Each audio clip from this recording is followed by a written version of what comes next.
What's up, everybody? Zach here with Eat, Sleep, Anime, the show that doesn't have a training arc. I am one of your hosts, Zach Dykes, joined by my good friend, Buggy Ball number 2, Derek Daniel. Derek, how's it going, my man?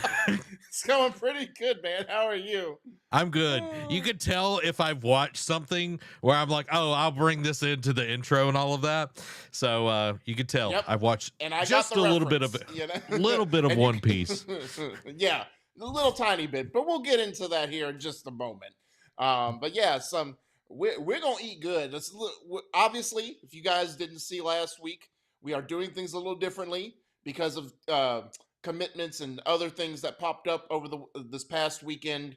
We couldn't do our normal ESA on a weekend like we could, but we didn't want to miss out. We didn't want to get too late into the spring without talking about some anime because we both have been watching a lot of stuff that we want to talk about. So we decided to do a Thursday, and you know what? It was a good Thursday to do it, Zach, because not a lot of gaming news happened this week. So you know what? God looked out for us. Yeah, man, I'm excited. I think it might, I'm not calling it yet. We'll see how it goes by the end of it. But I kind of like it being on a Thursday, like in the middle of the Yeah, week, you know. yeah. Huh.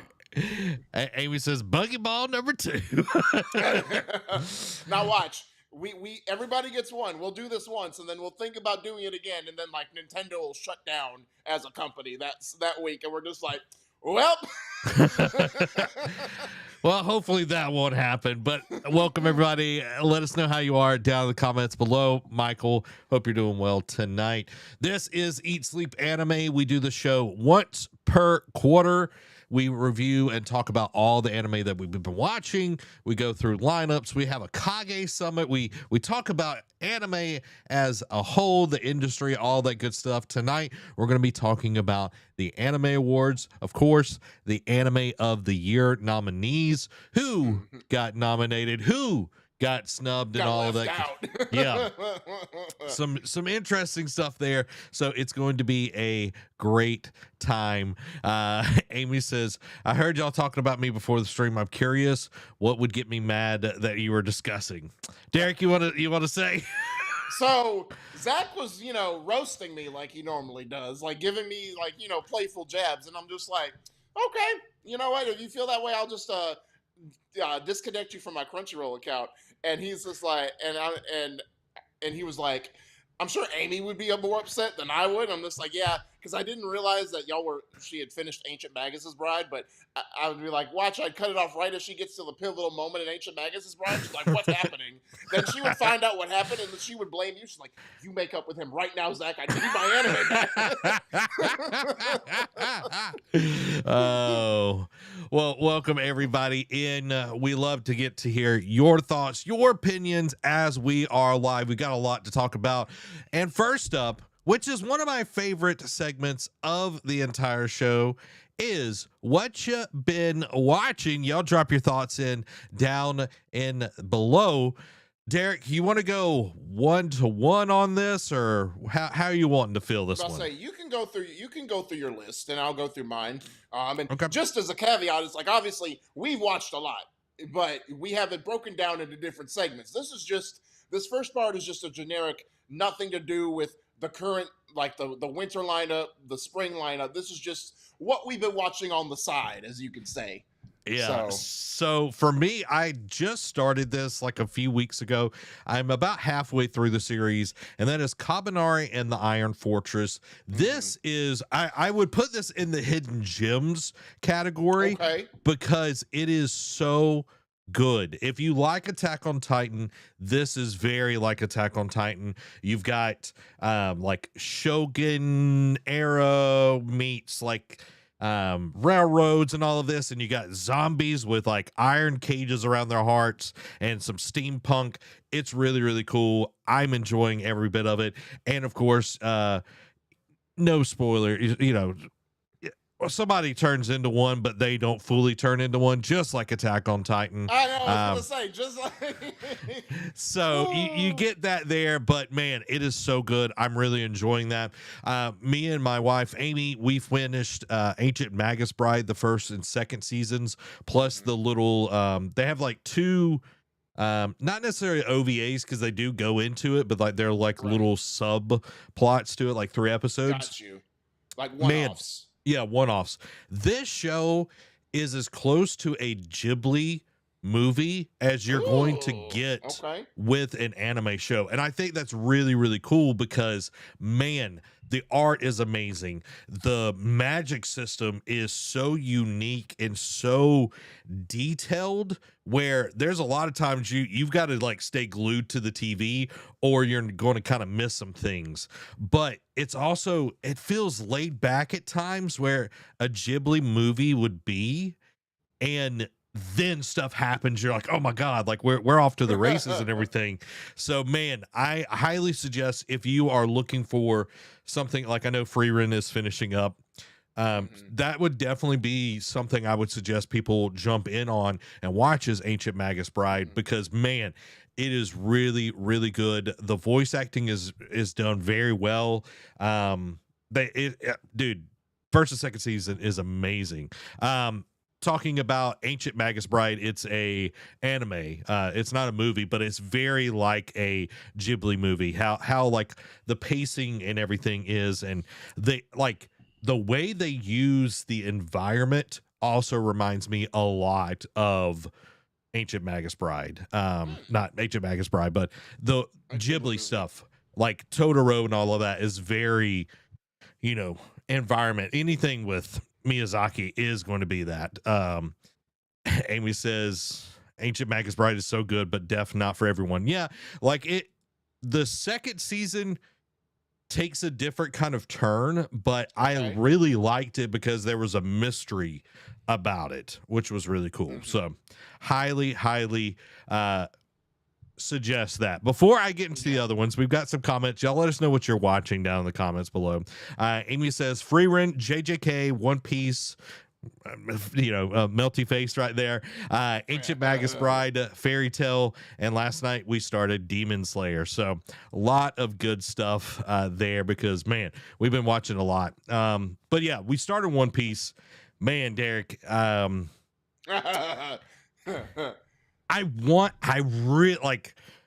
started. You want to believe?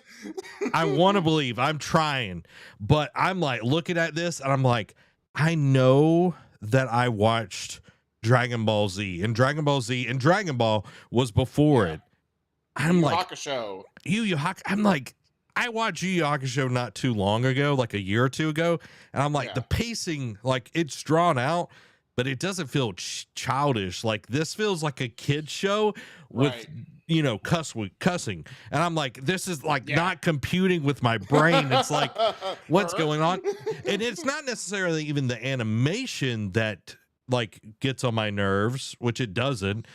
It's more of the pacing issues. And I know that's only going to keep going until we get later into the series. Right. Because, it starts with like, the getting to know the characters and laying the foundation. But as you continue on, it does callbacks to characters or situations or places they've been, or references like the history of, why their motivations and everything. So it's a very one of those, like, there's a lot of times where I was watching it because I need to pick it back up. I've been involved in a lot of stuff with anime lately, Zach. So I have left off on like, I'm almost in the 800s for the episodes, but I mean, it's like I'm doing like the Leo DiCaprio scene. We're like, pointing at the TV, like, oh, I remember this, or I recognize this. It's like, oh, so once you get to that point, then it opens up and it becomes very interesting. And now you're just waiting. It's like, okay, when are they going to reference this again? When is this going to come back into play? Yeah. Then you start taking mental notes. I'm like, okay, will this come back later on in the show? Yeah, and like I know the kid that goes to like the Marines, he comes back and all of that, and I'm sure the dude that's in the treasure box will come back. Like the only episode that I really enjoyed was like Zoro's backstory, where he's like training and everything, and then it's like, you meet this really interesting female character, and then it's like, oh, she died by falling down stairs, and I'm like, is Huh? that I'm like, is that her like mortal enemy? Is like stairs, like her kryptonite? And I'm like, okay, that doesn't make a lot of sense. But yeah, I mean, I had a uh, GameStop boss who kept slipping in the shower, so I mean, it's entirely possible.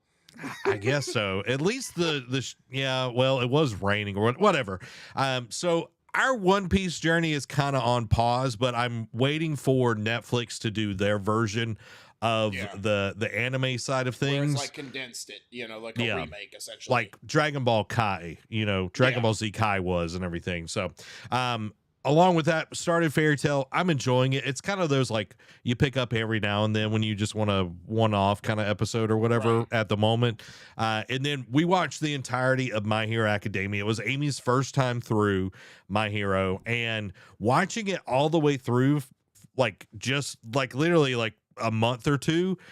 Man, that show was so good. Just Yep. so good. So And like fantastic. and just knowing where it goes and like seeing things earlier on and even watching the movies Mhm. in that, which some of them are better than others, but man, Right. it's so good. If y'all have not watched My Hero, what are you doing with your life? I And know. then I tried Parasite the Maxim. I got into like Oh, okay. season 2 or something like that. It's interesting. It's literally not on my list to watch anymore right now. It's just like, Okay. okay, I might go back to it, but it's not. I'm like, whatever. Um, Yeah.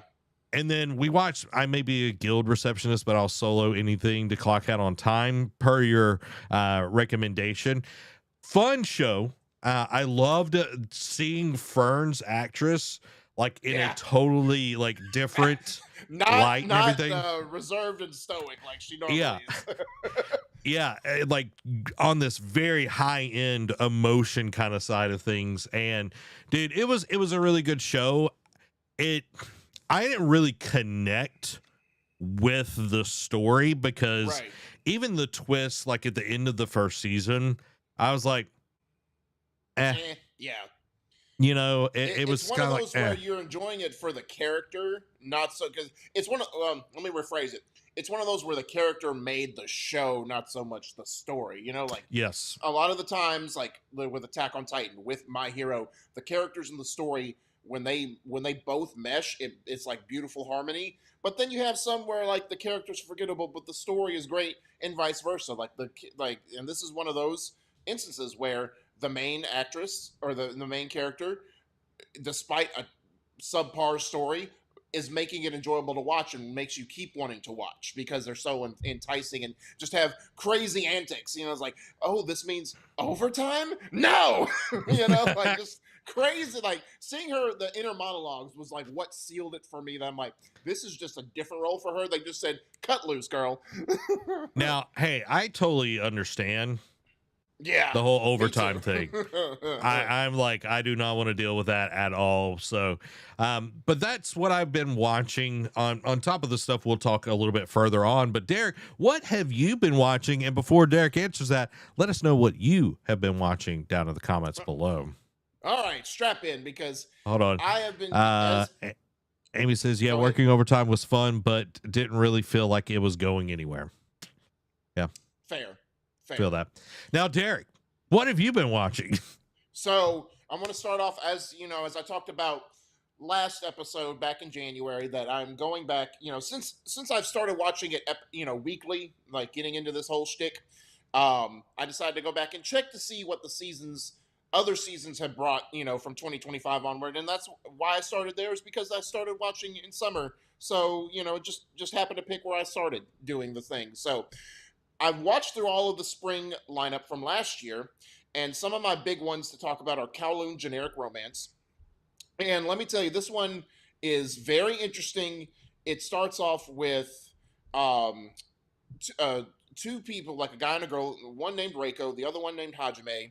They are working as real estate consultants in Kowloon City, which is called the Walled City, which looks, from the outside, it's like outside is just like a desert, you know what I mean? But inside, it's like weird. It looks like weirdly stacked buildings, all this kind of stuff. Like not run down necessarily. There are some rundown parts, but it just looks like it was put together.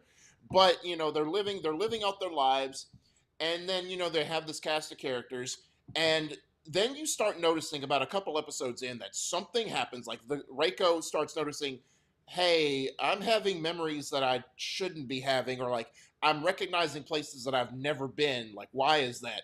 And then you start to realize that there's not it's not a trope, but there's this like overarching thing that everyone could potentially experience. I'm not going to get into it, but it's a 13 episode romp. It is a very fun watch, and like the twist behind the city as to why, because all of a sudden there's this like not a diamond, but like I don't know what the shape to call it. It's like if it's like two triangles, like were or two pyramids were stacked. One was facing down, the other one was facing up, and their bases were connected together. It's sort of like that. I guess it's like a version of a diamond or like a gem, like The Sims, like when you have one over something like that. It's just hovering over, and I'm like, what is the purpose of this? And then you find out, and I'm like, oh, okay. Now there is some it's not overly shoved in your face. There is some progressive stuff that is used in this thing that might offset some people, but because one threw me for a loop. It's just like it was like one of them brought up in just casual conversation. I'm like, whoa, okay, I wasn't expecting this, but okay. It was with one of the side characters, but it is a very intriguing story. Like, despite the name, nothing is generic about this show. It feels like once it gets into like the whole thing. So yeah, I definitely recommend, as if you're looking for a new anime, just as a little bit of a different like mystery sort of thing. I definitely recommend checking that out. Some other ones that I know, a couple of them that I know you've watched, Zach. One of them is To Be Hero X, and that is a fun show. And if we're talking about what ifs, if Overwatch decided to do an anime, this would be the one, because and it's like the script writes itself, because they've already done the shorts. It has a similar, like, I know they change animation styles throughout the show, but like the overarching animation that they use is very similar to how Overwatch uses it for their shorts. It's like, just do that and just do a character, because you have different factions, different companies with different heroes underneath their wing. It just makes sense. But I digress. Like, seeing how like some of these arcs, just like the way it starts, where one of these famous heroes just kind of like goes off in a sense, and then the guy watching him becomes the new version, unintentionally, and then the way it plays out, and then it leads into like the next one. Stuff happens, and then it leads into the next character focus, and then that one ties into the next. Like the way it just kind of connects into itself, but then it takes a turn to where before some of these events happen, and then connects those pieces together.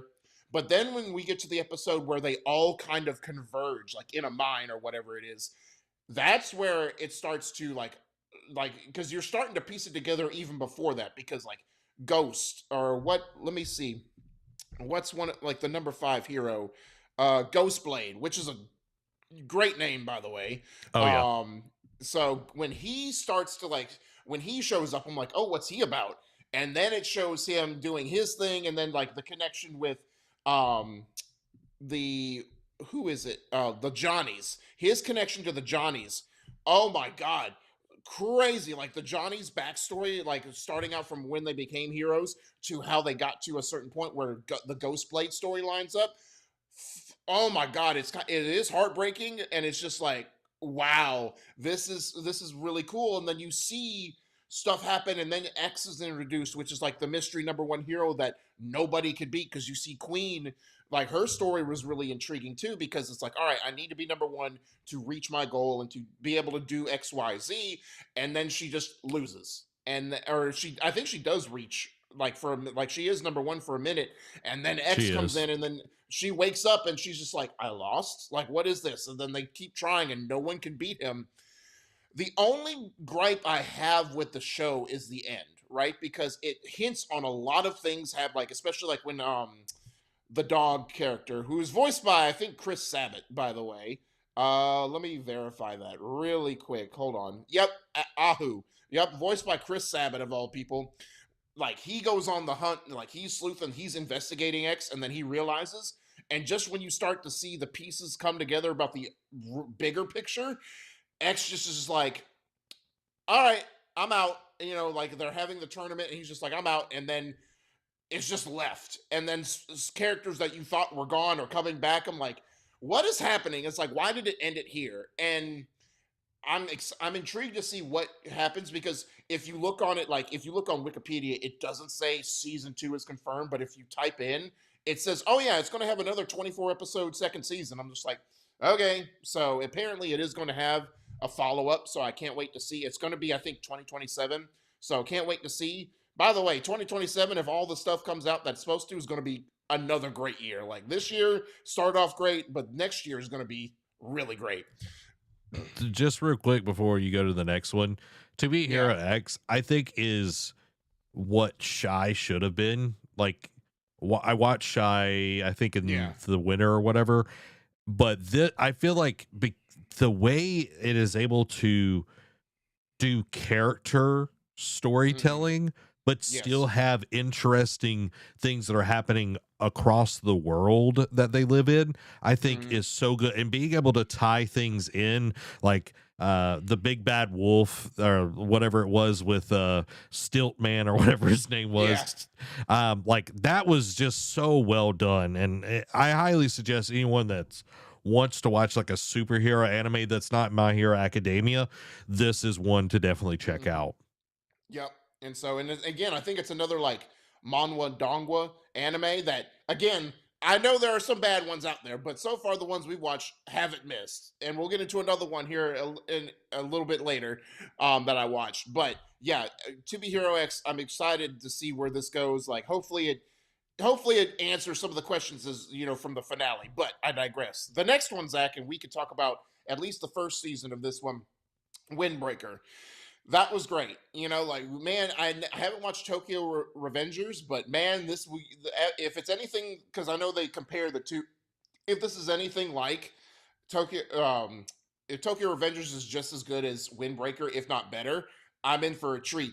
But man, that first season is dope. Like, you get introduced to Sakura, who hears about Bofarine, who, back in the day, they used to be a ragtag gang of like, delinquents, just tearing up the town. And then one day they just kind of like, you know what? Some people changed, like the next regime came in and it's like, look, we need to serve a purpose here, and instead of destroying the city, how about we make it better? And now they're like, people treat them with respect. They're like the town heroes. They just start throwing things at them, like, here, have my whole entire like inventory of like bean buns or whatever. I'm like, wow, okay, they like really love this group. And you see why. Like, yeah, the school is still run down, like there's graffiti everywhere, and I don't think they really have class. That's just basically their base of operations. There's no teachers at all in this school. No, for sure. But then, like on his way there, like of course he meets like the cafe person, who's like serves as like the second base of operations, essentially. Like that's like the chill spot, like after a big thing, just go there, have a good meal. And then of course, she gets into trouble, and like the some of the Bofarine people come there, and like they they mean business. They're not there to goof off. They're going to rock your world. And Sakura holds his own, and he impresses a lot of the people, like as is a first year, and he's like, okay, we can vibe with you. Good job, kid. And then his big thing is like, he never had, as you watch the show, right? Sakura is a very intriguing character. Like, yeah, he comes off as sort of a ditz and doesn't know how to take compliments, but you understand why. Like, he had a rough upbringing. Like, he never knew what positive, what positivity was, what being thanked was like being, honored and like thanked and whatever. But he can fight. That dude, like, I know if it was he would be the gorilla in the 100v1. You know what I mean? Like, but then you meet like the main, like as you're starting to figure out the cast of characters, like Suo, the guy with the eye patch. There's more to him than meets the eye. Like, and every time it's asked, unintentionally, but it was good. There is more to him than lets on, because every time they keep asking, it's like, oh, why, how are you so this, or blah blah, like like you're so nice or whatever, and he kind of just deflects, and like he kind of hints, like teasing, it's like, I'm not that great. I'm like, okay, like I want to get to know more about. I hope they do flesh out his character more, because he is definitely the most intriguing of the He characters. reminds me of Captain Levi in a way. Ah, yes, good point. Very good point. Um, but dude, like that first fight they get into, like with Shishiden, oh my god. Like, the whole squad pulls up. Like the leader is insane, by the way, and he is voiced by I meant to look it up, but the only one that you would know off rip, I know him and other stuff, but he voices the same guy. You remember in the overhaul arc in My Hero in season 4, where they go to the raid, and then that little like guy who can mold with the walls Yeah. and change it, he voices that same dude, Okay. as the leader. And seeing him play this crazy character, I was just like, okay, this is a very different take for him. Well, he And was then kind Chris of Guerrero's in crazy. there too. He was kind of crazy in the overhaul arc, especially like when he went kind of insane closer to the end of Right. it, But yeah, Chris Guerrero, keep going. Chris Guerrero is his number 2, and I'm just like, oh, okay. And their ideology of like, oh, if you can't be perfect, you don't deserve to be in it. And I'm like, that's okay. And then Sakura doesn't vibe with that, because he starts to feel like having a sense of family, and it's like, look, regardless of if the character's weak or not, he's still like, that's not how you get better, and that's not how you better the group. And they're just like, no. I loved the storytelling in that whole like arc, that fight and everything of, oh man, it was so good. I sorry, that like tickled my brain. Yeah, I was like, I gotta say something. I know. But and then when they pull up to the school and they challenge the boss, like, because you meet the boss of Bofarine, and he just seems like a ditz. You know what I mean? He seems like if Lemillion was a little bit more chill, but still Lemillion. You know what I mean? And then you meet, of course, like they talk about the Four Kings, but they really don't play a part in the first season. And you see these two nobodies that was part of the group when they did this encounter initially, like take an interest in like what, like pretty much the gorilla of the group, like the first year, that's just like quiet but doesn't like Sakura, like wants to challenge him on everything. And then Suo, and I called it immediately, because you can, like, I've watched enough combat anime to know when I smell blood in the water. When they openly challenged Suo and the other guy, I'm just like, you're gonna get your what pushed in. And I'm just like, I knew. Let me hold on. Give me 1 second. Da, da, da, da, da, da, da, da. Sugishita. Sugishita is the guy, the tall guy.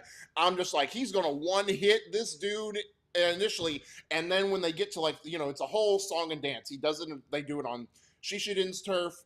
They do it in an amphitheater, and Sugishita is the first one up. I'm like, go ahead, prove me right. And he just slams his face into the ground, and then like that was it. I'm like, called it, called it. And then Suo didn't even break a sweat. He just like toying with his prey. It's like seeing all the different fighting styles too is crazy to see and interesting. And just seeing him just like toy with his food, I'm just like, yeah, it's over, Chief. Just hang it That's up. why it feels like Captain Levi. One, Captain Levi, he's very unassuming when you see him or whatever. Yeah. But the like level of just butt kicking he's able to do, it's just Yep. like, all right, go off, King. Yeah, exactly.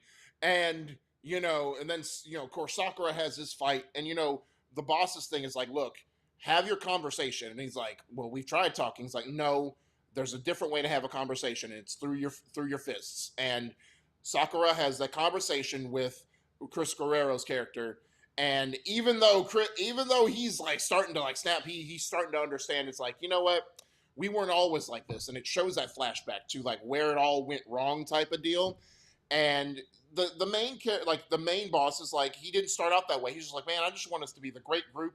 And then when he gets that lead, it's almost like the person who's given the power for the first time that doesn't know how to use it properly, or was never taught how to use it properly, and abuses it. This is a case study on that example, because the moment he gets the power, he immediately starts implementing his ideology. And it's like, and even even his second in command is just like, and then he falls on the sword. He's like, look, you still need to be the guy the whole group rallies around because you are holding us together right now. I'll be the jerk who kicks everyone out and decides, if they, like you don't deserve to be here.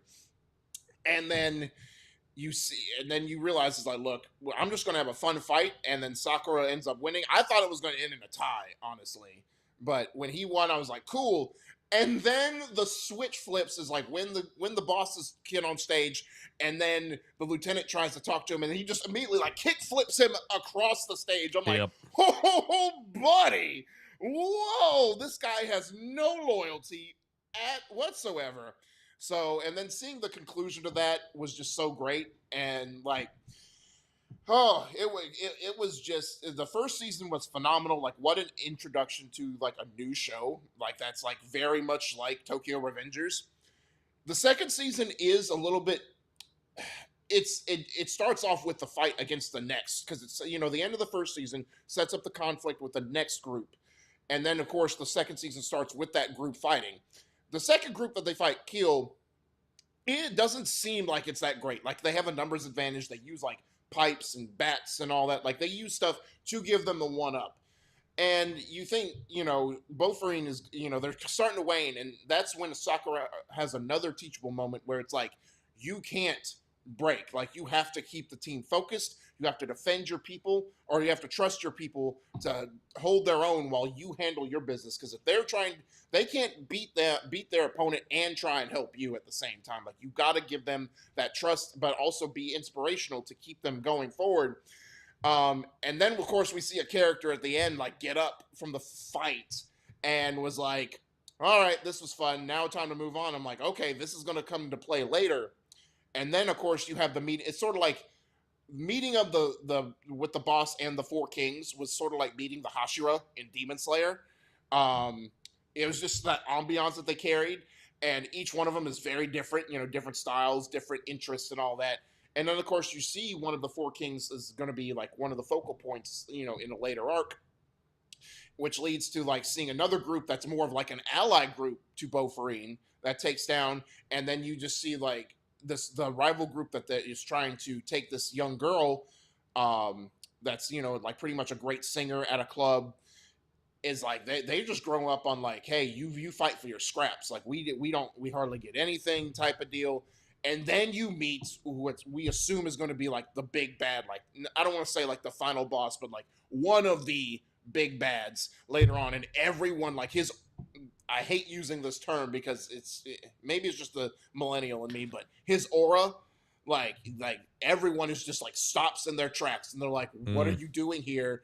And then you kind of hear about his background and how he had like the bosses group had big fights with him and everything. And then you find out it's like, oh, but you took him down, right? And they're like, kind of not really. And it's like, what? So even the boss doesn't really know how this guy fights. And it's like, okay. So it is basically a setup for the next big conflict of the show, because apparently the big bad is doing something like behind the scenes. Like he is orchestrating like a big team up, so to speak. So I'm intrigued to see where season 3 goes. I don't remember if it's been confirmed or not, but Windbreaker has definitely been a great watch if you're wanting something, not even with a power system, just if you want to see great fights, go watch Windbreaker. Yeah, I would agree. Now, the first season was fantastic. I need to get to the second season. Right. So definitely check it out, Zach. I think you'll enjoy it, but I do think it is a little bit, compared to the first season, it is a little bit lower, but it still has that impact with like the combat and whatnot. Now a segment that I'm going to bring back, and I think I'm going to do, because I've been figuring out how to bring Hidden Gem back. You know what I mean? Because I ran out, and then we were watching big stuff, like, Solo Leveling, Freerin, Apothecary Diary, stuff that people talk about. It's not a hidden gem. You know what I mean? So yeah, I figured when I'm watching through these seasons, I want to bring back one hidden gem of each season. And this one is, the one I picked is Aharon Sun is Indecipherable.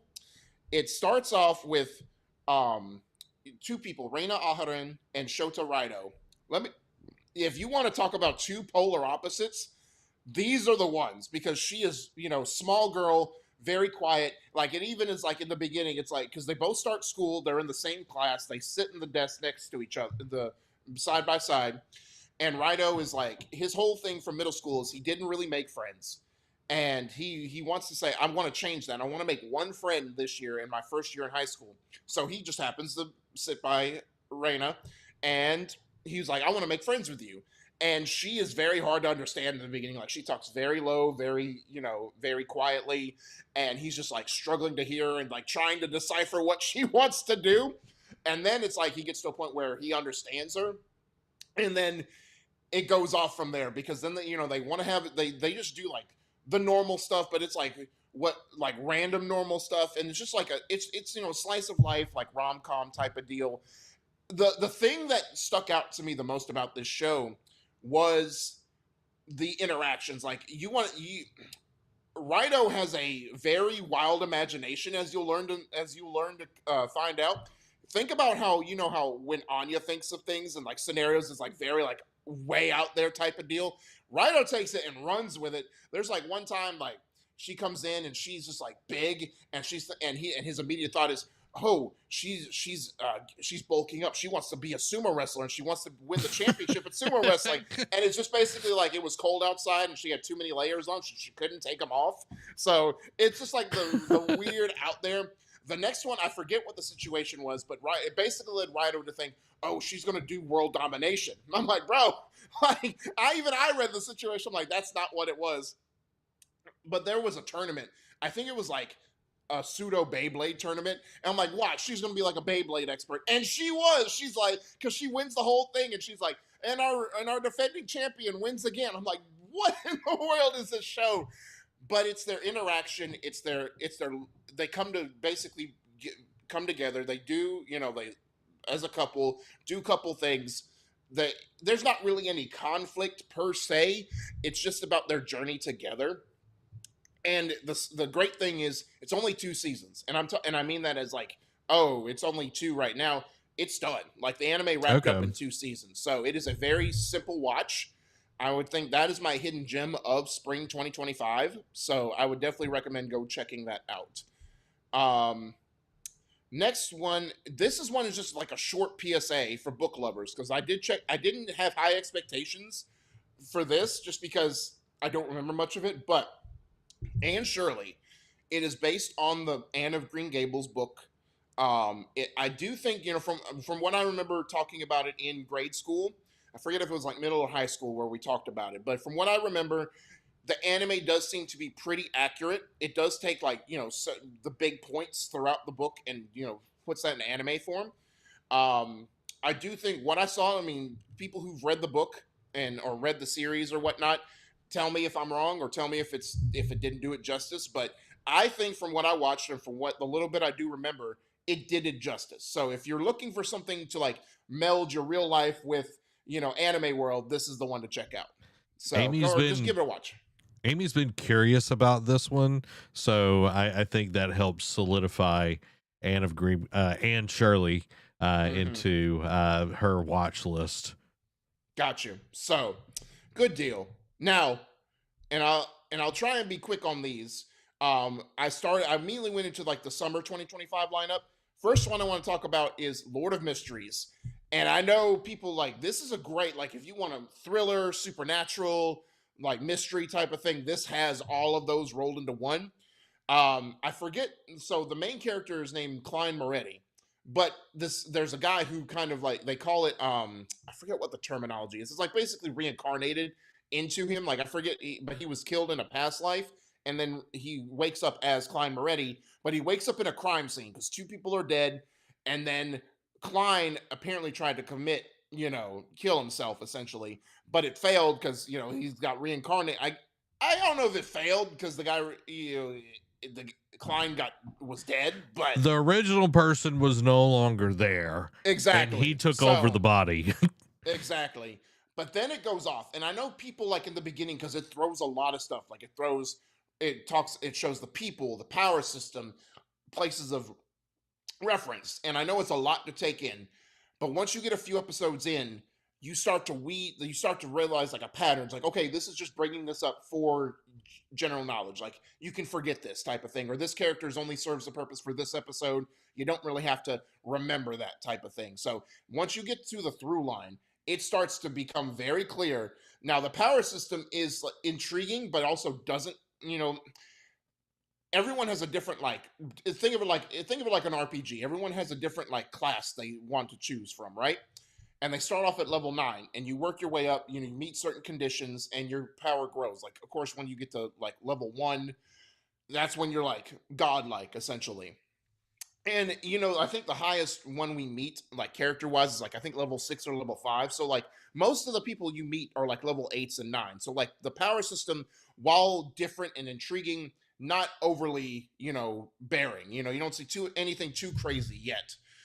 And then of course once the mystery unfolds, because it all takes place about this notebook, from this family notebook, and everything, all these people want this and you're like, why? And that's the whole mystery, is like trying to understand what this purpose serves. And then it just goes into like crazy territory where just there's a sad part in it, because one of the side characters, something happens with them that you kind of get attached to them.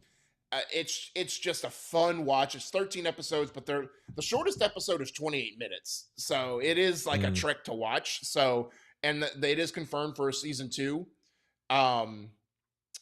But yeah, and it's just a fun one. I would recommend going and watching it. It's just so fun. I know, Zach, you started episode 1 and never really got further into it, but I do recommend you give it a second shot. It is on my list. Like Amy and I was watching it together and she wasn't feeling it. And that's pretty much where a lot of my anime watching happens, is with Amy. So I'll definitely have to jump back into it. Just before you jump to the next one, I wanted to hit Amy's comment. She's like, there is a series of classics adapted into mangas, and we need them to be made into anime. It could literally fix the literary crisis in America. Fair enough. There's one place in America, Derek, that I know they read, because we read. Troy University. Amy says, Lord of Mysteries confused me, but granted I only watched one episode. Mm-hmm. So very, very intriguing. Like, and the more you get into it, like the more stuff is introduced that just kind of like expands it. It's great. No, you weren't into it either. I don't know what you're talking about. Bane, welcome to the stream. Let us know what y'all are watching down in the comments below. Derek, what else have you been watching?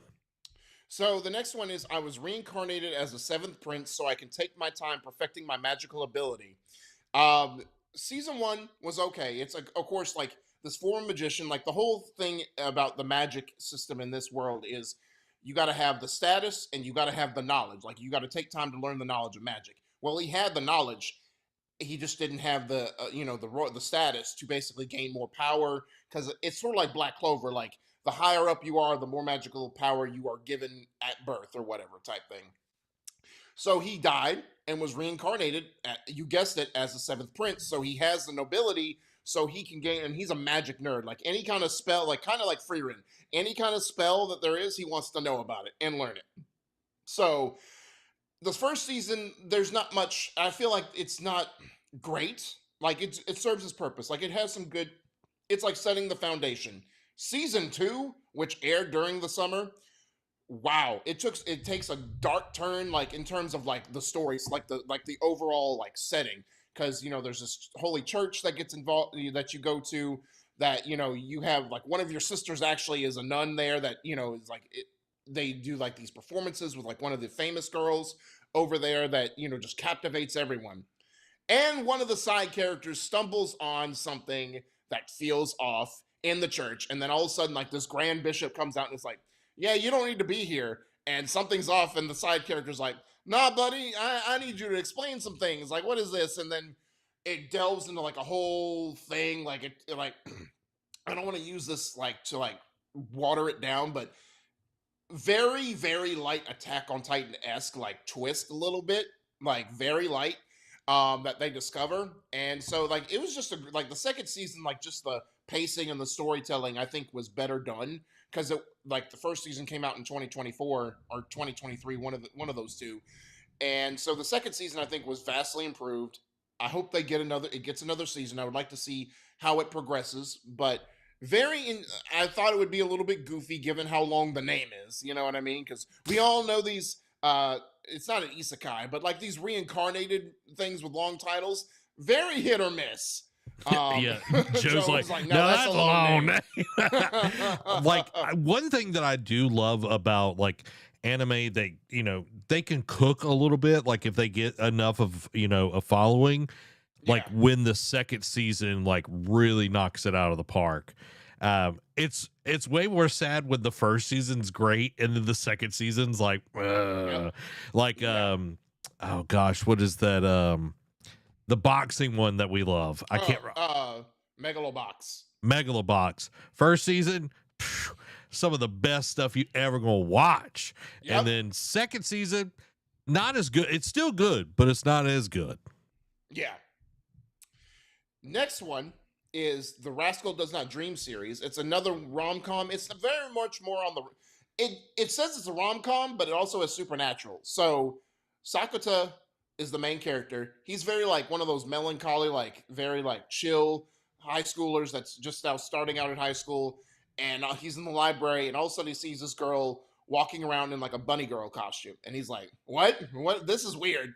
Then he comes to find out that no one else can see her but him. And now it's like, and she's like a famous child actor in the world. So it's like, okay, like what's the deal? And now the whole stick is like, because you meet several characters that all experience the same thing. It's called puberty syndrome.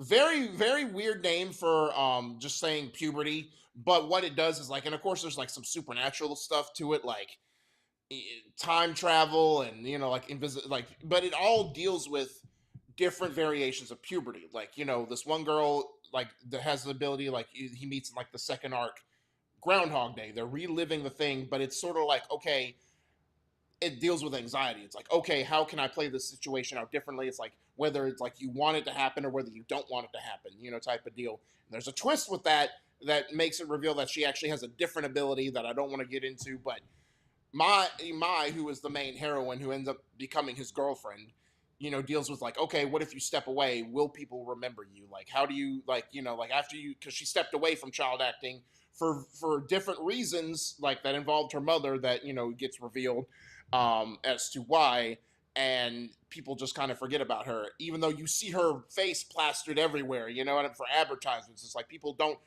they see you on the screen, but they don't recognize you in real life. It's like disassociation.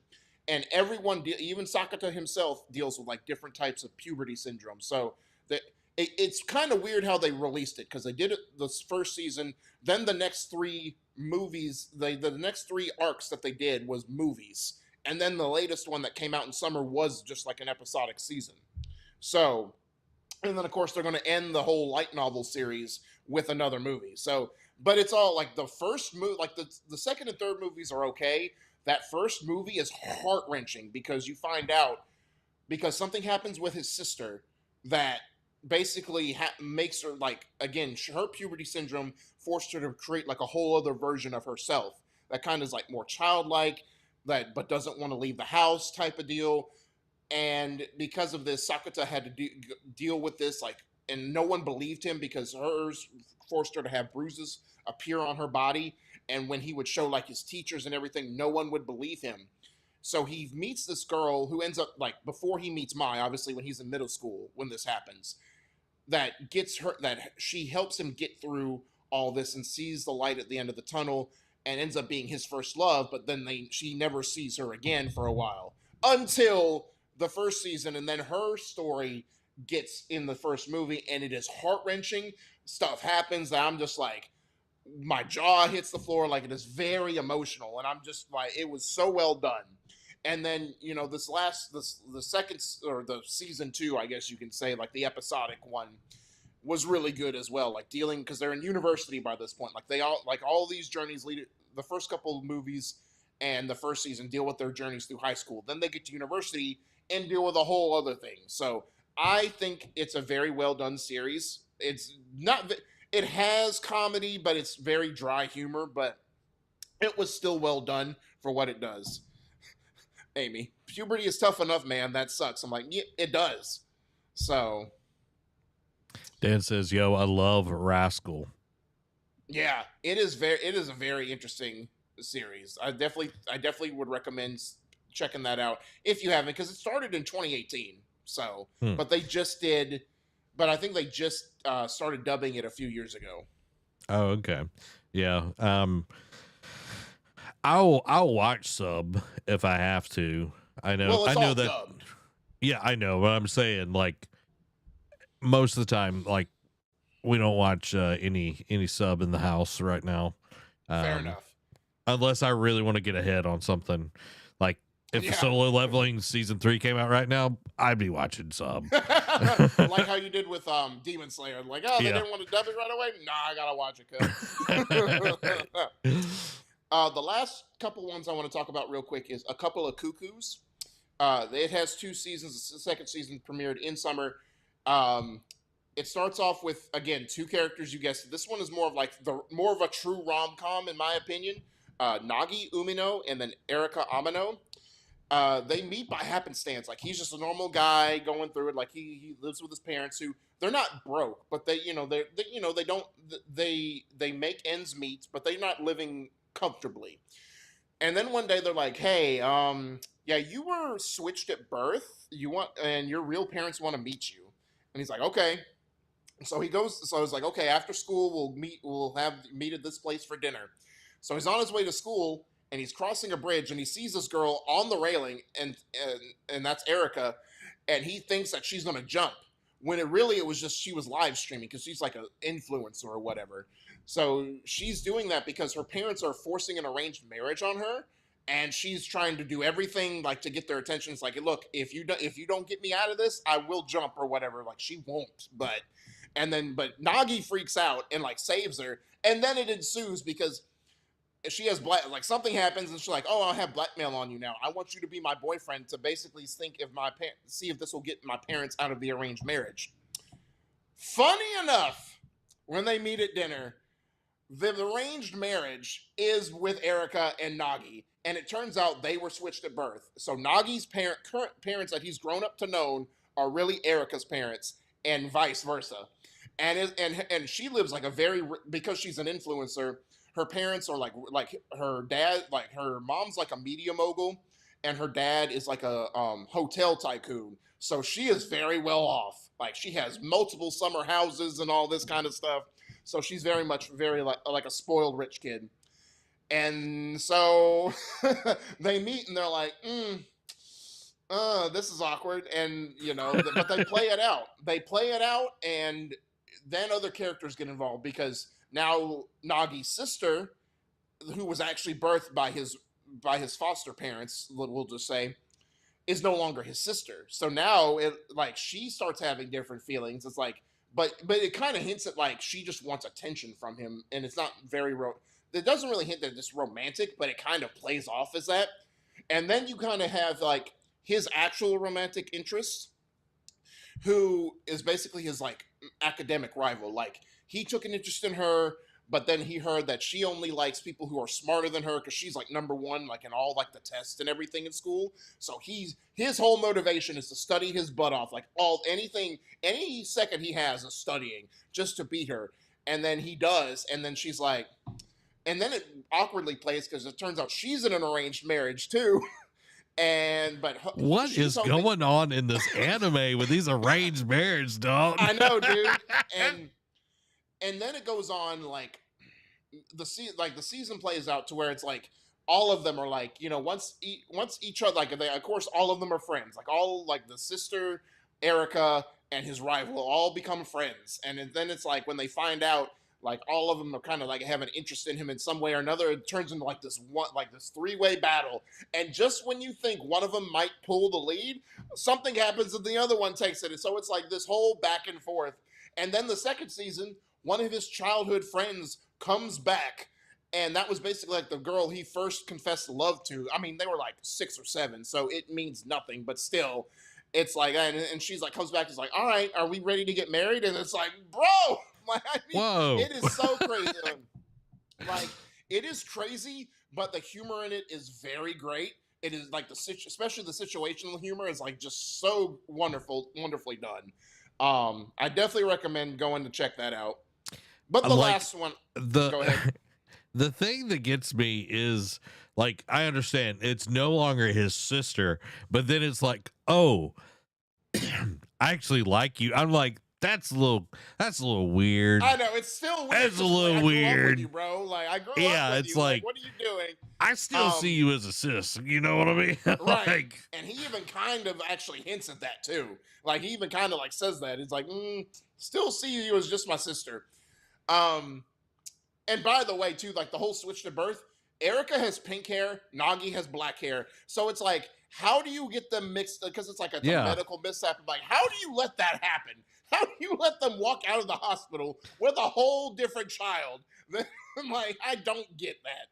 yeah. And it's like at this point, it's like, uh, Amy said, that's some backwoods stuff. Ding, ding, ding, ding, ding, ding. That's kind of like Barry and Iris. Yeah, like, but they knew that they weren't. You Yeah, know what I they mean? knew going in. It's like, yeah, they grew up together, Yeah, but because they were like they were next door neighbor best friends. yeah, and then it was like, oh, you're living with Joe and all of that.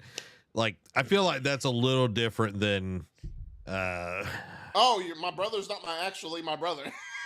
yeah, yeah. Yeah. All So right, Derek, take it home. The last one I want to talk about, and again, I'm only about just under halfway through the summer lineup. So I'm not declaring this, but it has a strong case to be a potential hidden gem. And that is dealing with Mikadono sisters is a breeze. The four characters that, like, there's other characters, but the four ones, so it starts off with a guy named Yu Ayase. So his mother was a pretty much prodigy actress, like TV, movie, like she grew up, she was like the star of that world, right? She unexpectedly gets an illness and passes away. Well, one of her friends, Mr. Mikadono, agrees to take him in, and he meets all this. Of course, his job keeps him away, so he moves in, and he has three daughters, and they're all prodigies at their craft. You've got Kazuki, who is the oldest and is basically like the entertainment like prodigy. Like she does a lot of acting. She excels at that. Then you have Nico, who is like kind of tomboyish, but is like your athletic prodigy. She's like the captain of her karate team. Like she's the same age as you. Like I think they're like sophomore age or whatever. So as a sophomore, she's already captain of her karate team and aces. Like she wins all these tournaments, that kind of deal. And then the last one you have is Miwa, who is the academic prodigy. Like she is a shogi master. No one can beat her. She's like the like just any tournament, just like Nico, she any tournament she gets in, she wins. So, and each Quick of them have question. different. Yeah. Would Shikamaru beat her? Ooh. I can't answer that truthfully because I don't know how. I know shogi is like a version of chess, but it's a little bit different. I don't know. I think they would be on. I think Shikamaru would pull it out, but it wouldn't surprise me if Miwa got in a game or two here or there. Or she would make it close. Okay. So, and she is the baby of the group too. But the but the whole moral of this is Yu is average. Like he's not good at anything. So basically, he is a mediocre person living in a world of prodigies, but what he excels at, because when he first gets there, he sees like, of course, with them being busy with all this, that, and the other, the house is a pigsty, and he cleans it up in record time. And like the sisters at first are like, I don't know if we want you here. You know what I mean? Like you're not good at anything. You don't serve any purpose. And then all of a sudden they come to a clean house and they're like, you know what? Maybe this will work out. And then he learns that he knows how to cook and makes really great food. And they're like, and he really takes an interest. It's like, oh, this is for Nico, this is like your macros essentially for you to be at your physical peak. And she's like, huh, he really did his research. And like Miwa is like, hey, look, you love sweets, but this will keep your brain stimulated without like the sugar crash. And she's like, huh? They're all taken aback by how much like how much what's the word I'm looking for? I'm blanking out. How much care he takes Common into sense. well, that too, but and then so he's like, no, he serves a purpose, and then it turns out like because his mother's like last wish in the notebook that she left him was, I want you to find be a happy family, or like want you to like find a happy family and you like build one, and so he thinks. Obviously, we know what that means, but he thinks it's just like living with people and like treating them as sisters, right? But then as we play him out, we learn that the dad comes in and like he is very like strict to the point businessman. He comes in and like the whole demeanor changes, and he's just like, all right, give me a rundown real quick of what you've accomplished, and then just do that. Like it's very somber, very stoic, like like you can cut the tension with a knife type of deal. And then it gets to you, and he's just like, yeah, I've looked into you. You're not good at anything. Why should I let you live in my house? Like I brought you in thinking we could find your potential with my daughters, and so far you're not doing that. And the daughters defend him because of how much care he's shown them, like because the daughters only know how to be like very straightforward, cutthroat, like down to business thing. And you was bringing stuff out of them, like emotional wise, like that teenage girls should be experiencing. And they're like, no, he serves a purpose. And then the dad leaves it alone. And then it goes off to where they each experience, has an interaction with each of the sisters, like their own different arcs, that you find something else. Like, so Kazuki, the troop she's in is all girls. So she, most of the lead roles are male incorporated. So she naturally takes it on. Well, her dad challenges her with finding a female lead role. Well, she's played a male so long that she doesn't know how to, really get in touch with her feminine side type of deal. And you basically come to find out, like, you helps her accept that, hey, if you try it anyway, and if you're not good at it, cool, work on it. Then it's okay to fail, and what you learn in failure, you can make yourself better. Then Nico, you come to find out that like, yeah, she's a tomboy, but her dad kind of led her in that direction because she was so good at athletics that she actually likes girly and frilly things, and actually likes her sisters, because that's the whole thing. They lived so different lives, they didn't know how to be sisters to each other, and you helps them kind of make them care about wanting to be like with each other.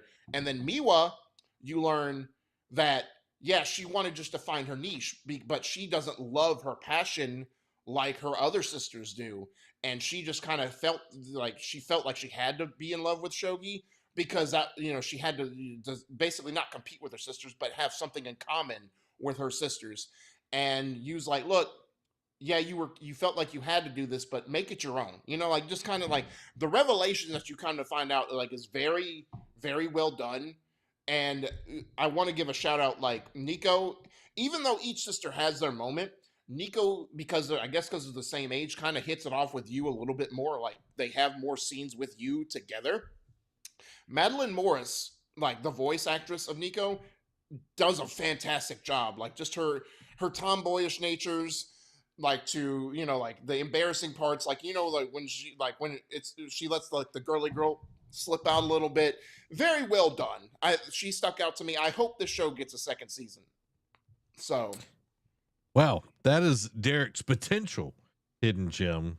We don't know if it'll actually make it all the way to a hidden gem yet, but it's potential. A few comments real quick. Dan says, what I'm watching this season is Descendants of a Bookworm, which we get a new season that just started. Demons of the Shadow Realm, which we'll be talking about a little bit later, potentially. One Piece, Astoria, Wand and Sword, Always a Catch, Warrior Princess and the Barbarian King, and Dr. Stone. And then Bane says he's been watching Re:Zero, the new season. Oh yeah, that one's airing as well. So yeah, I haven't watched that yet. I'm going to once once the spring is done. But yeah, a lot of great stuff. Let's talk about the winter 2026 anime that we've been watching and getting into and everything. And just so everybody knows, JJK finished up today. In dub, yeah. In dub. It's been done for a couple of weeks, but the dub just finally finished today. Yeah, so... We're not going to spoil anything. Yeah. Well, if we do, we'll warn you. But man, JJK Season 3, I feel like was good, Mm-hmm. but not season 2 good. Right, and I agree. Like, of course, this is just part one of the culling game, right? Like, Yes. obviously, like we kind of got led astray because we assumed like, oh, season three would be 2 parts, and then at the end of the season, they're like, oh, we're going to do a season four, and it's going to cover part two of the culling game. Like, okay, and didn't give a release date, which makes me wonder. It's like, okay, it'll be a couple years before we Yeah. get this. Maybe we'll see. But I agree. Like, did it have its moments? Like the first Oh episode, yeah. the Maki episode, even the finale today, like all had great points. Um, by the way, one of the characters, I'll tell you who afterwards, but one of the characters I found out was voiced by Alex Lee. So, Oh, okay. yeah, in the finale today. So anyway, they had their moments, and when they had their moments, it was done great. Like we talked about it in our first 2 episode reaction. They started off with a bang, you know what I mean? Like it started off great, like it got those tensions rising. Then it kind of tapered off. Like I think the worst, and maybe if we go back and watch it, like it started in the earlier seasons, but I feel like the crux of the season for JJK was the explanation of things. You know what I mean? And even Yes. like when they're explaining like the power system, it's like, okay, well it can do this, and then it's like, oh, when they introduce a counter, it's like, well, it can do this, and I'm like, okay, it makes them sound like they don't know their own power system essentially, like because everything can counter it. Everything can Yeah. counter everything at different points, but especially when it got to the culling game rules, like we both lamented on it. It was just like even watching it in English was just like, my God, like I don't understand. Like you told me it, and you keep popping the rules up, and I still don't understand it. So I think their weakness for sure was explaining how things work and like how because even with one of like the characters that we meet, like the duo, like Hakari and Kirara, like them explaining her ability, I'm just like, I don't get it. Like you're explaining it and showing it to me, and I kind of get it, but I don't get it. And I'm just like, please, somebody make it clearer. So, but again, when the action was on, it was on. You know, and they did sell it well. So I do think there was definitely some upsides to this season, and I'm intrigued to see how it goes from here in part two because apparently part two gets even crazier from what I've been told. But part one had its moments, but I don't like you said, season two, like of course, you know, when they had the Gojo and Geto backstory, that was done. But when the Shibuya incident happened, once it started, it didn't let go. This one definitely was some peaks and valleys with season three. Yeah, I feel like it definitely was. I understand you got to slow down to speed up, just like with the first part of season 2. It did like have its slower moments, but you had this like underlying tension the whole time. Correct. With this, I agree. I built this out. It is literally a culling games. I'll put this in the chat for everybody. But this is, you should be able to read it. Explains the entire coloring games, like the original 8 rules, and then the rules added, and then Kenjaku's real thing, the colonies, Kagone, all of that. So if you're confused, which it's very easy to get confused with it, this will help you, and it's not to mention, like I watched it in sub. That episode 3, I think it was. Yeah, and you were like, dude, what is going on? Yeah, I was like, okay, maybe. And then I watched it in dubbed, and then I watched it again with Amy, and Amy was so angry. Amy was so angry at this just because of the way it is. Amy's like, oh my God, why are you trying to trigger me? I think that is one of the things, and I love that it literally has like a trend on TikTok, like the song. It's like curse technique, and you know, that sort of deal. Did I didn't push any of that live, did I? Did everybody see the thing? This thing? Did I send it? Yeah, I think I sent that live. Anyway, so. Okay, cool. If you see it, then everybody else sees it. but yeah, like I feel like that is the one weak spot of it, because like the highs were so high, but Mm-hmm. the rest of it felt like super slow. I did love Hikari and all of that. Like I enjoyed that part Mm-hmm. of the season, and like Megami and all of that. It felt like there was just moments where we didn't get the same love as we got in the previous seasons. For sure. And And I know it was a lot of this dealt with like the build up to it. I get that, right? So, but you can't again. We're like, and it's hard to replicate, when you have a build up to like the next big event. yeah, but dude, that last episode, I'm not going to get into the specifics. Oh Mappa, boy, oh my god, they were in their Mappa, bag. yeah, dude, it was insane. Like y'all need to go watch it, because I feel like Mappa was like, hold my beer, Yeah. let's show off, because man, it was amazing, absolutely amazing. So and yeah, so like we said, the last episode is out in dub. So if you've been waiting to binge it, now's the time. Go ahead and binge it, and be just as confused on episode 3 as we are. Yeah. So Amy's like, yeah, it was so bad it's literally become a meme. Yeah, it definitely has been. But I enjoyed season 3 just because it was more of JJK and everything. But yeah, it definitely it had its good moments. But that Maki stuff. yeah, chef's kiss for sure. Now, I don't know if you know this, Derek. I found this out today. Okay. Reggie's star is close to register. And what does registers print out? Receipts. Receipts. Yeah. Yeah. Great. Just great. Yeah. I'm just like, you got to be freaking kidding me over here. Oh, Amy just meant the culling game rules. Yeah. Okay. Yeah. The next one, which the last dub episode will air tomorrow, is Freerun Beyond Journey's End Season 2. And you want to talk about how stuff just, continues to build.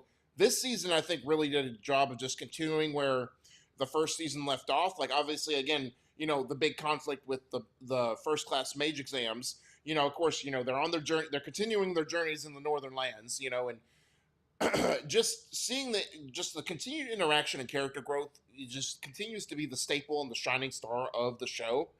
And we see it in the first episode, just how Freerun's just like, yeah, we try. Like, I didn't wake up because I trust you implicitly, Stark. And I'm like, oh, okay. So, and I think that is a boost of confidence for Stark. And we see that later on in like the big conflict, where we see one of the proctors for the first class mage exam come back, or a couple of them come back for a little bit of a revenge tale. And my God, that fight was insane as well. And that was, I think, a shining moment for Stark. Definitely because he got the kill at the end. And I can't wait to see. Obviously, it's setting up the next, like, after that. We have the last couple episodes setting up the next arc, which sounds intriguing from what I read from the premise. I know you've read the manga, Zach, so I'm sure you know what's going to happen next. Can't wait for the season to. Can't wait to see what next. We're getting season 3. Obviously, season 2 is a little bit shorter due to the mangaka's health and stopping the manga indefinitely. Hopefully, it's not airing till fall of 2027, so hopefully that gives them more time to rest up, get well, and continue on the journey with Freerun. Because once we get caught up, if we do get caught up, it's going to be a while before we get any new material. So, what were your overall thoughts on season 2, Zach?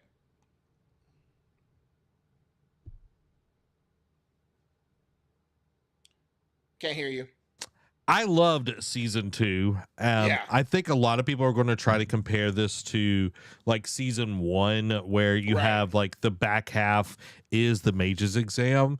Mm-hmm. And it's like, yeah, you can compare it. You can talk about it, whatever, if you want. But the thing that you've got to really think about is the pacing that is in this show is way different than any other manga that's really out there.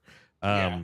It takes like it's kind of slice of life in a way, but then it has these really big epic, like it's almost like Lord of the Rings, where it does kind of draw Facts. some stuff out, you know, and it's like this isn't going like literally Frodo's journey took years upon years upon years to get to Mount Doom, and it's like, yeah, we get the Peter Jackson version of it that, you know, you see it in 3-hour movies or whatever, but I think the season 2 did a really good job of continuing to develop the characters, because we definitely get to see Freeran shine in season 1, even in season 2, but I feel like we really got to see more of Stark and Fern coming into their own.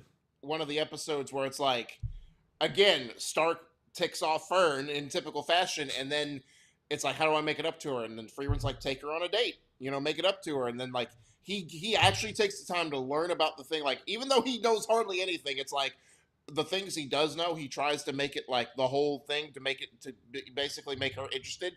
And it was so well done in that regard. And even though like Fern's like, I could have just been, you know, this could have just been done well, and it's like, or you could have just gotten me this. And while it seems like a slap in the face, it's still, she still appreciates the thought that you put into the whole thing. Yeah, and it was just like, you know, you could really tell that it felt more like teenagers like trying to date. It's like, oh, let me go talk to the person that knows her best. Oh, well, they like this, this, and this, and it's like, okay, I'll do this, this, and this, and it's like, this just seems like what I would do with Mistress Freeman. You know what I mean? And it's like, oh, well, yeah, because I talked to her, and she her. Yeah. But it shows how much that he cares. And you know, even like you see Fern, I like Fern is probably one of my favorite characters. Like all three of them are great, but like her attitude, like when that the whole like puffy face. Like when they're trying to like get Stark to come with them to like take on the demons and all of that in the northern lands, and it's like she's like gets concerned, and Freeran's like, she's like, yeah, go ahead, talk to him, but she knew what Stark would do because he's a man of his word. Correct. And you know, just to kind of tilt it too, like just thinking about it, the setting too, like the setting change that we have, because you know they're still going in the beginning of the season, they're still going toward the northern lands. But then when they get past the northern lands, it immediately changes. Like it's, but you know, they kind of make it sound like it's a savage land, and Stark's just like, yeah, this is fine. And Freeman's like, why did? Basically, she says, why did you have to say the quiet part out loud? Because immediately then they're swarmed by monsters, and I'm like, oh, this is a whole different atmosphere now. Yeah, it's just like you've doomed us here. You have doomed us. But Amy said, I love it so much, and it's very much reading cozy fantasy. You're mainly there for the vibes. And correct. Dan, the action basically is a bonus, not the main attraction. And that's something that you do get. And when the action happens, Derek, because I feel like a lot of, because I love Campfire Cooking in Another World, I love Restaurant in Another World. They're very cozy. Like you do have action in Campfire Cooking, but Freeran's action is when it's done. Oh my God, it is so good. It's sort of like, okay, you've eaten your vegetables, now here's your dessert type of thing. Like the stuff you keep waiting for is like, all right, when are they gonna, for the room temperature IQ people, it's like, oh, there has no action. It's like, okay, but when it does, it is like award worthy action scenes. Yeah, and like the fight at the end, not necessarily the very last episode, but the stuff with Revolte and all of that. Like, dude, it was so good.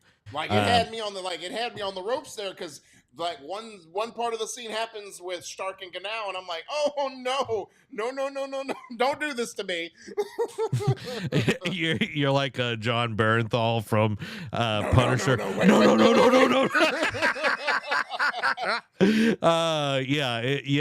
It's just one of those things that it just, you eat well. And even in the smaller moments, like when they're searching for that unknown, that like mysterious booze that's supposed to be like the Right. best thing Like, ever. It's just done so good, and once yep. you like get to the end of it, it's just, oh man, I absolutely love that Again, show. and the whole like overarching theme is in the name, beyond the journey. You know, it's not about the end goal; it's the journey you took to get there and the friends we made along the way, type of deal. So, and it's just funny how a lot of like it's almost like the debts are being repaid. Like, you know, Freeman comes across all these people that are like, you know, it's like, you still owe me this, or like, you know, it's like, okay, cool. And Freeman's just like, and I think she even alludes to some of this, like, I wanted to avoid this type of thing. I'm like, well, Yeah, girl, we're here now. we're Deal with here it. now. And I love that it does, like, it reestablishes like they are going through the same trek as Himmel and the party and everything, but it gets to this point where they are reestablishing like the needed network within the Northern Plateau. Hmm. And without Freerin and the crew, that wouldn't happen. Nope. So I think that's really important for, overall, like this show just does a fantastic job of that. I agree, for bar none, and I can't wait. Obviously, it's going to be an agonizing trek to be. It's going to be a 3-year journey to get to season 3. But when it gets here, it will be well worth it. It will be. And the next one is My Hero Academia Vigilantes season 2. Talk Man, about stuff like ramping up, you know, the intensity, you know, and we talked about it in the first episode, right? Like in our first episode review, like it just started, it hit the ground running. And of course, again, every show has that lull in between like story stuff, but you know, that first 2 episode, like with Fat Gum, was really well done in my opinion.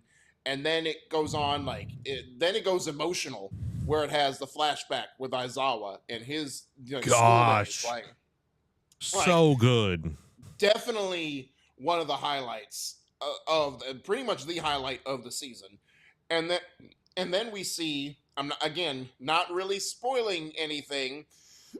We see a tease of what one of the characters we haven't seen in the season yet had been doing behind the scenes since the end of season 1. And they're hinting at, oh, they have unfinished business, and it's like, okay, what else do you have to do? You accomplished your goals in season 1, and you rode off into the sunset. Well, not really. You have like, there's like the plot like that's happening in your yard, and now there's the plot happening in your city. Like he just expanded the scope of what needed to happen. And then seeing some other heroes that we've grown to love come into play. Like, of course, there was one that, you know, it always stole the show in My Hero Academia proper. It continues to steal the show in Yeah, Vigilantes. You know, yeah. like, obviously, we saw the other version of them mostly as just like on the side, like in the background. Of course, it has one more episode. It wraps up on Monday. When it gets to the like this past episode, oh man, we see it on full display. Like we And see it's it. glorious. Oh my God. I was Yeah, eating every second up. exactly. But even the previous, before I get to the second part of the episode, the previous episode, which kind of like, you know, when we got introduced to Captain Celebrity, because this whole like second half of the season was Captain Celebrity's, like all his legal drama was over. He can go back to America. Seeing how it all played out was kind of heart touching. You know, again, you hate to root because it's like Hercule, right? Like when Hercule was first introduced, he's just annoying. You want him just to get eliminated immediately. Like, Yep. but then he serves a purpose. You know what I mean? Like it's not the same. Like I think Celebrity is definitely better than Hercule Oh in my yeah. opinion.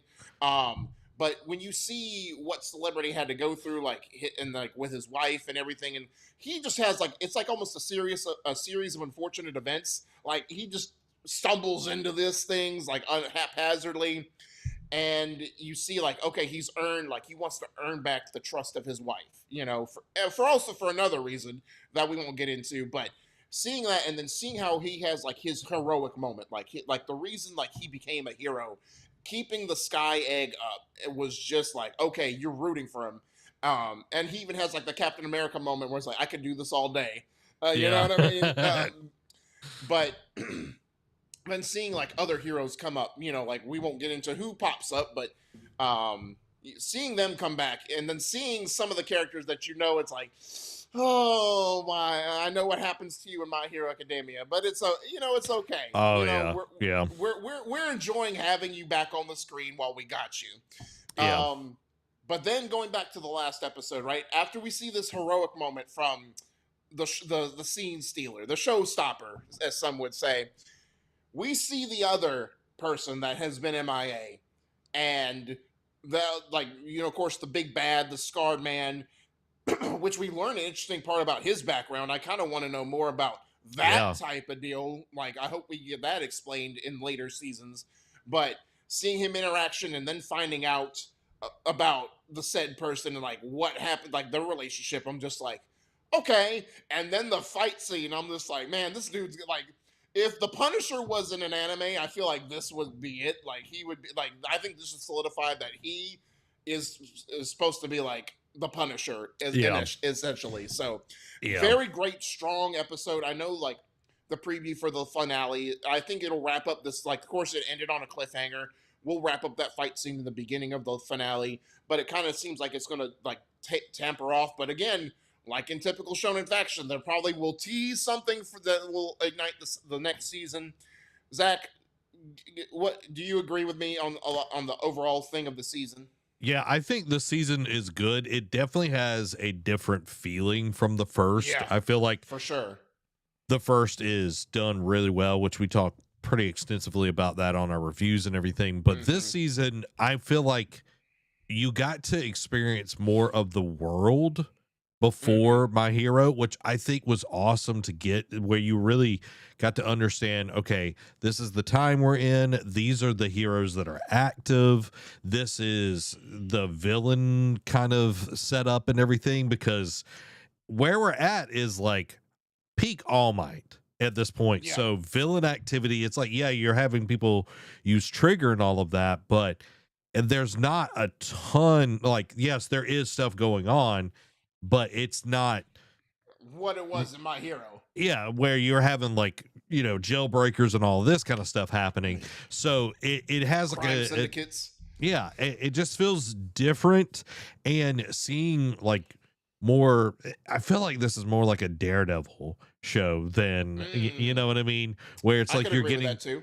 those like the defender like level, because like you're getting Mm-hmm. more Aizawa, which I loved, like Yeah. that whole arc. And God, it was just like, let me twist the knife on you a couple more Yep. times. But dude, this show, if you loved My Hero, you need to go watch Vigilantes. If you have not done so yet, you are doing yourself a disservice by not Mhm. watching this. Yes, you're not getting the same characters, but you're getting some characters that are very like easy to root for. Correct. And the character development is just as good as My Hero Academia proper. For sure. I totally agree. So let's talk about our next winter anime, and that is Hell's Paradise season 2. I watched a few episodes of this. I'll just give Mhm. kind of mine. I haven't finished it yet. And I will suggest for anyone that is going to watch this or started it and you were as confused as me, you might want to go watch like the last half of season 1 going into Right. season 2, just to Mhm. have the understanding of what in the world is going on with the story. Because I came Right. in and I was like, I remember this much, and they're like, they just went off the cannon, Yeah. and that's fine because you can go rewatch it. So, Derek, what did you think of this season? I think again, where we left off, it does like continue like the last arc, but then it jumps into the next arc, and it just feels like we missed something. You know what I mean? Like, the fight scenes are great. That episode. I think you watched episode 2, right? Um, Yeah, I watched, I think, episode 2 and 3. the fight with Chobe and Gabimaru was really great, I Yeah, think, and we get great fights later on in the season because it, it, now the whole Tau system is explained a little bit better. like the flow of it's basically like chi, essentially, like understanding that they explain like how it works and like if you use it too much, you get what happened to Gabimaru, because it does explain that, go into like, because we were left wondering like, why did this happen?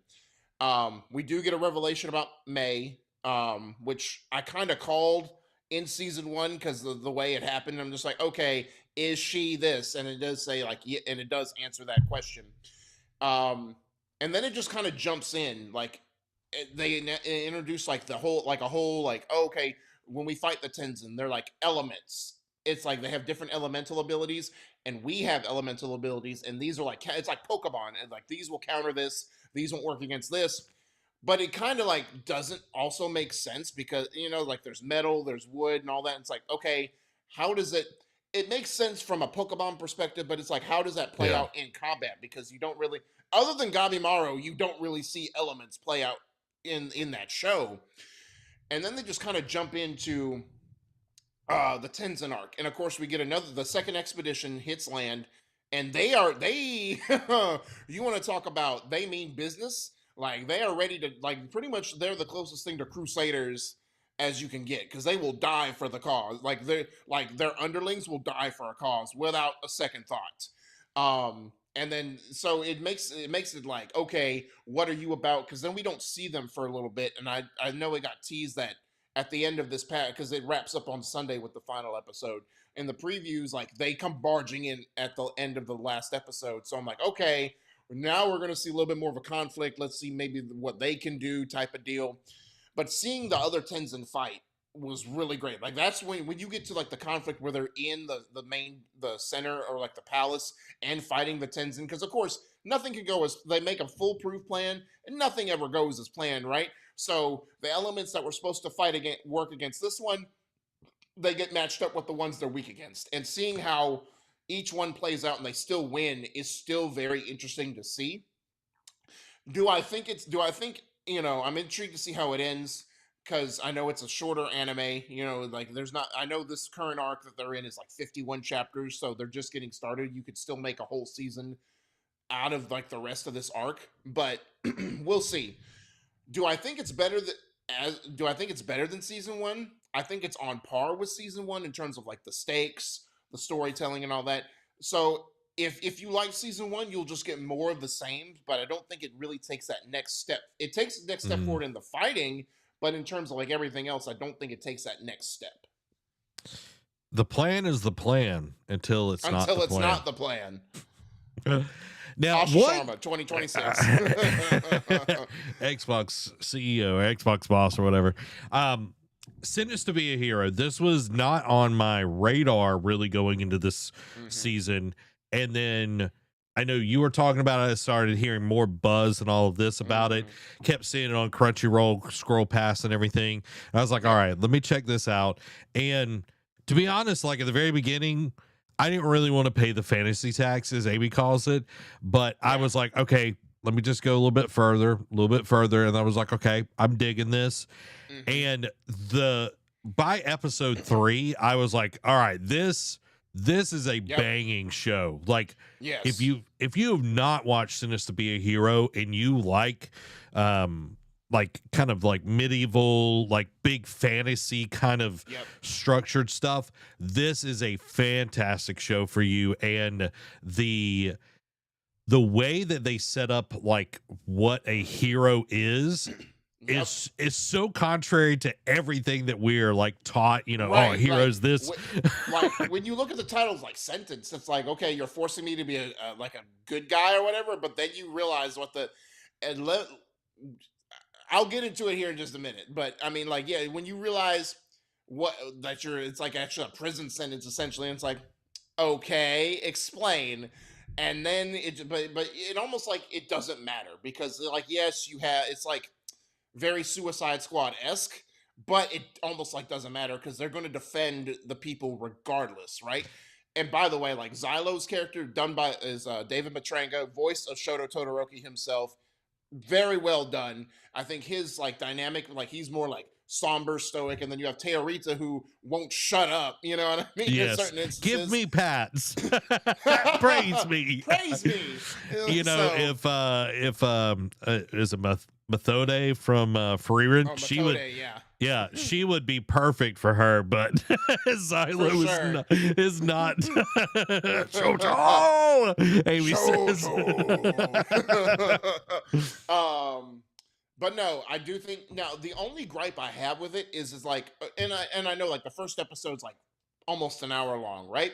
So it does lay a lot of foundation, but it's sort of like Lord of Mysteries where it throws a lot at you, but it kind of like while establishing the world, it feels like you should already know like some bit of the backstory, but they don't really explain it. Also, it's like, oh, you should know what Yes. the city is, or you should know what these characters are, and I'm like, well, I don't. We're just meeting them. We're just now getting to this part. It's like I need you to explain just a little bit of it. You know, like give me some history.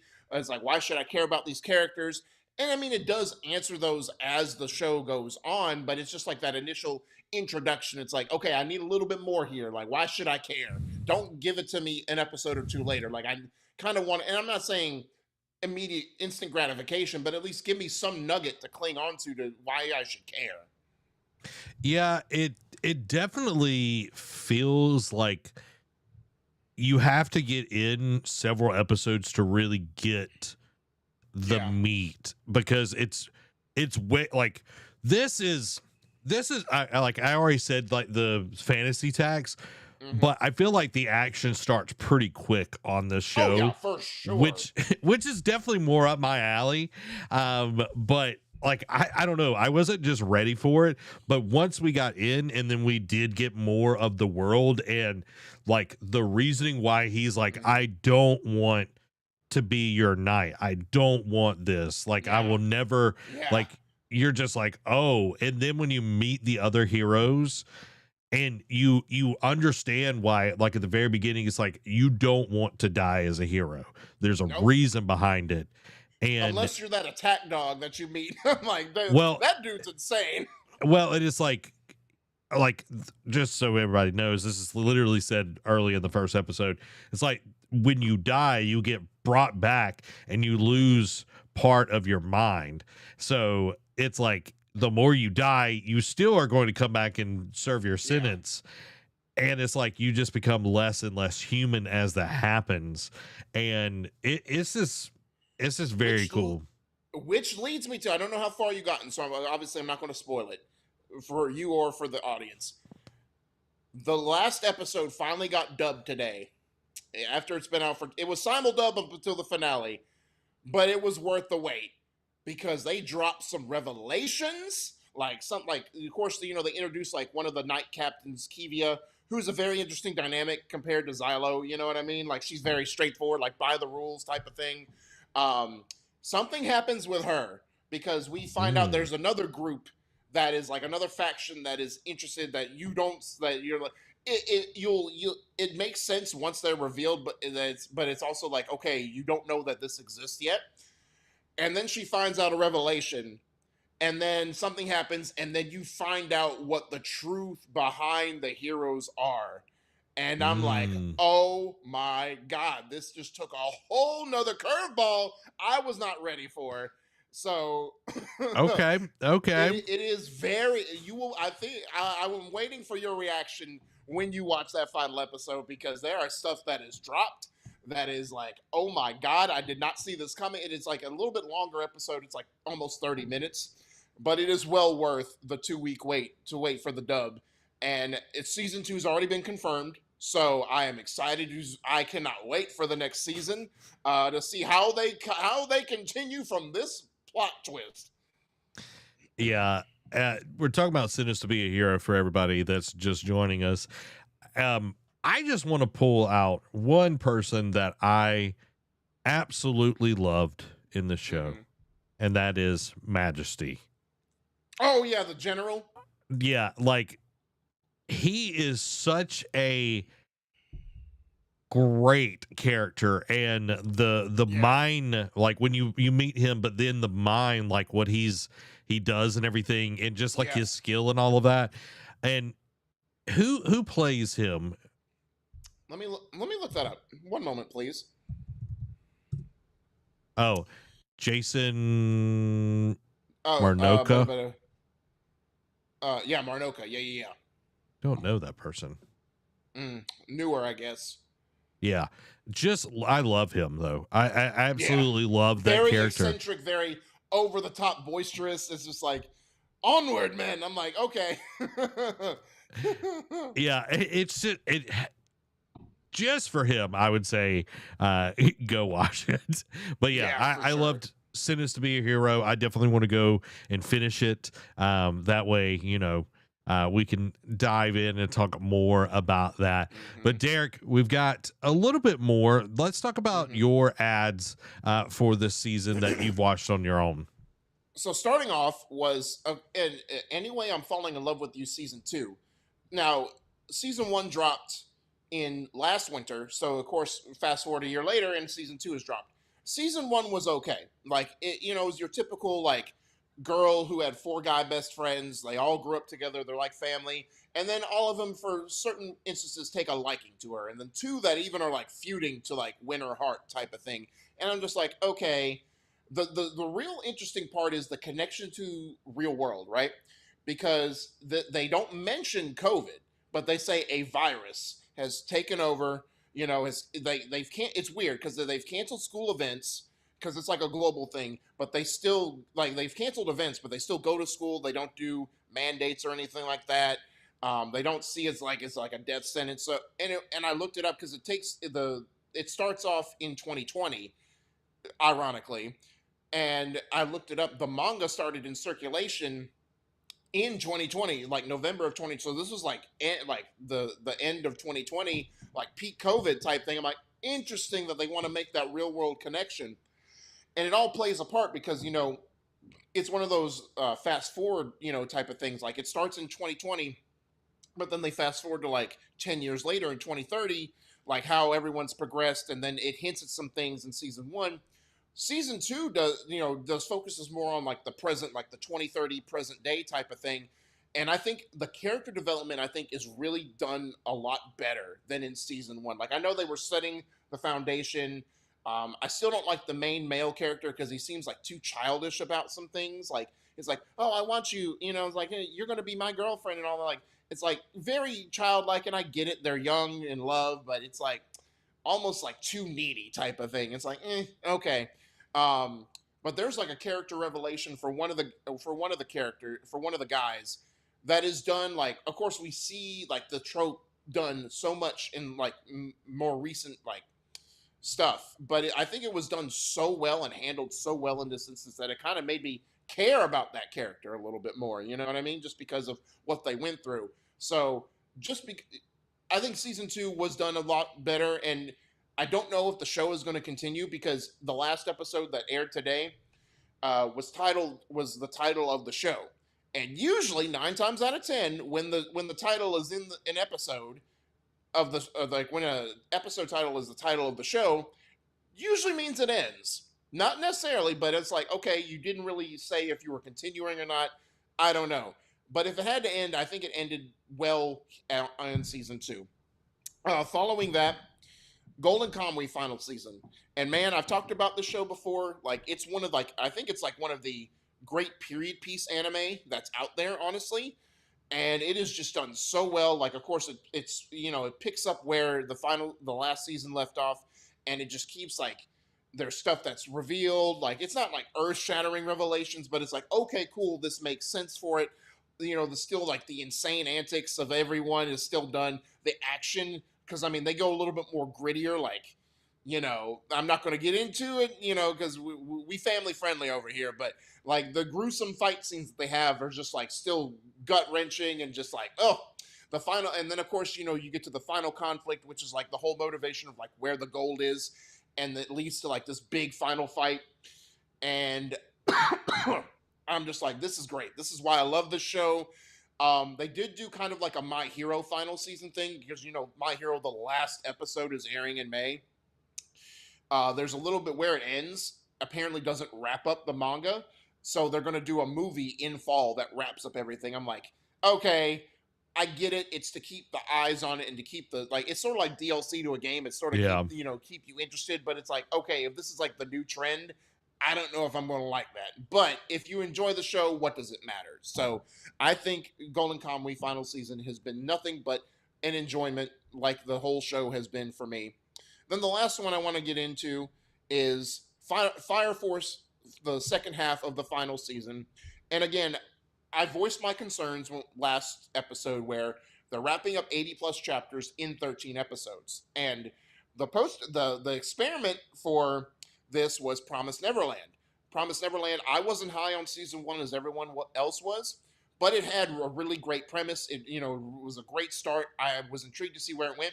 Season 2 came out and they wrapped up 100 something chapters in 11 episodes, but they skipped major arcs, did all this. I'd like to know what happened behind the scenes as to why they did this. It's almost like the studio was told, hey, we're not going to keep funding you, so just go ahead and wrap up this show and be done with it. That's what I think what happened. Don't know for sure, but it was just like a biggest what to the fans. And I'm just like, this is garbage, so I was worried it was going to be like this. And it wasn't. Like, I think they did handle like the big moments very well. Again, what like it's at least in the beginning half. Now, when they got to like the climactic final battle, I feel like there should have just been more. You know what I mean? Like it hit its peak fight scenes and the big conflicts, and it did those well. But it also made you feel like you was like, okay, I feel like it wasn't fully done. Like I feel like there could have been more added to it. So did I think they stuck the landing at the end? Yes, I do think, but it was a bumpy landing, but they stuck it. Could they have done better? And maybe 10 years from now, do they do a remake where they give the final part a proper, fully fleshed out animation? I hope so. But if this is how it ended, it did end it properly. Yeah, I didn't know that this was like a prequel to Soul Eater. Yeah, it was. It kind of got revealed when the manga ended a couple years ago. So, but I knew that going in, but I wanted to see how the connection would be made. Yeah. Joe says, I've been wondering about Fire Force. Derek, do you think Joe should jump into Fire Force? I do.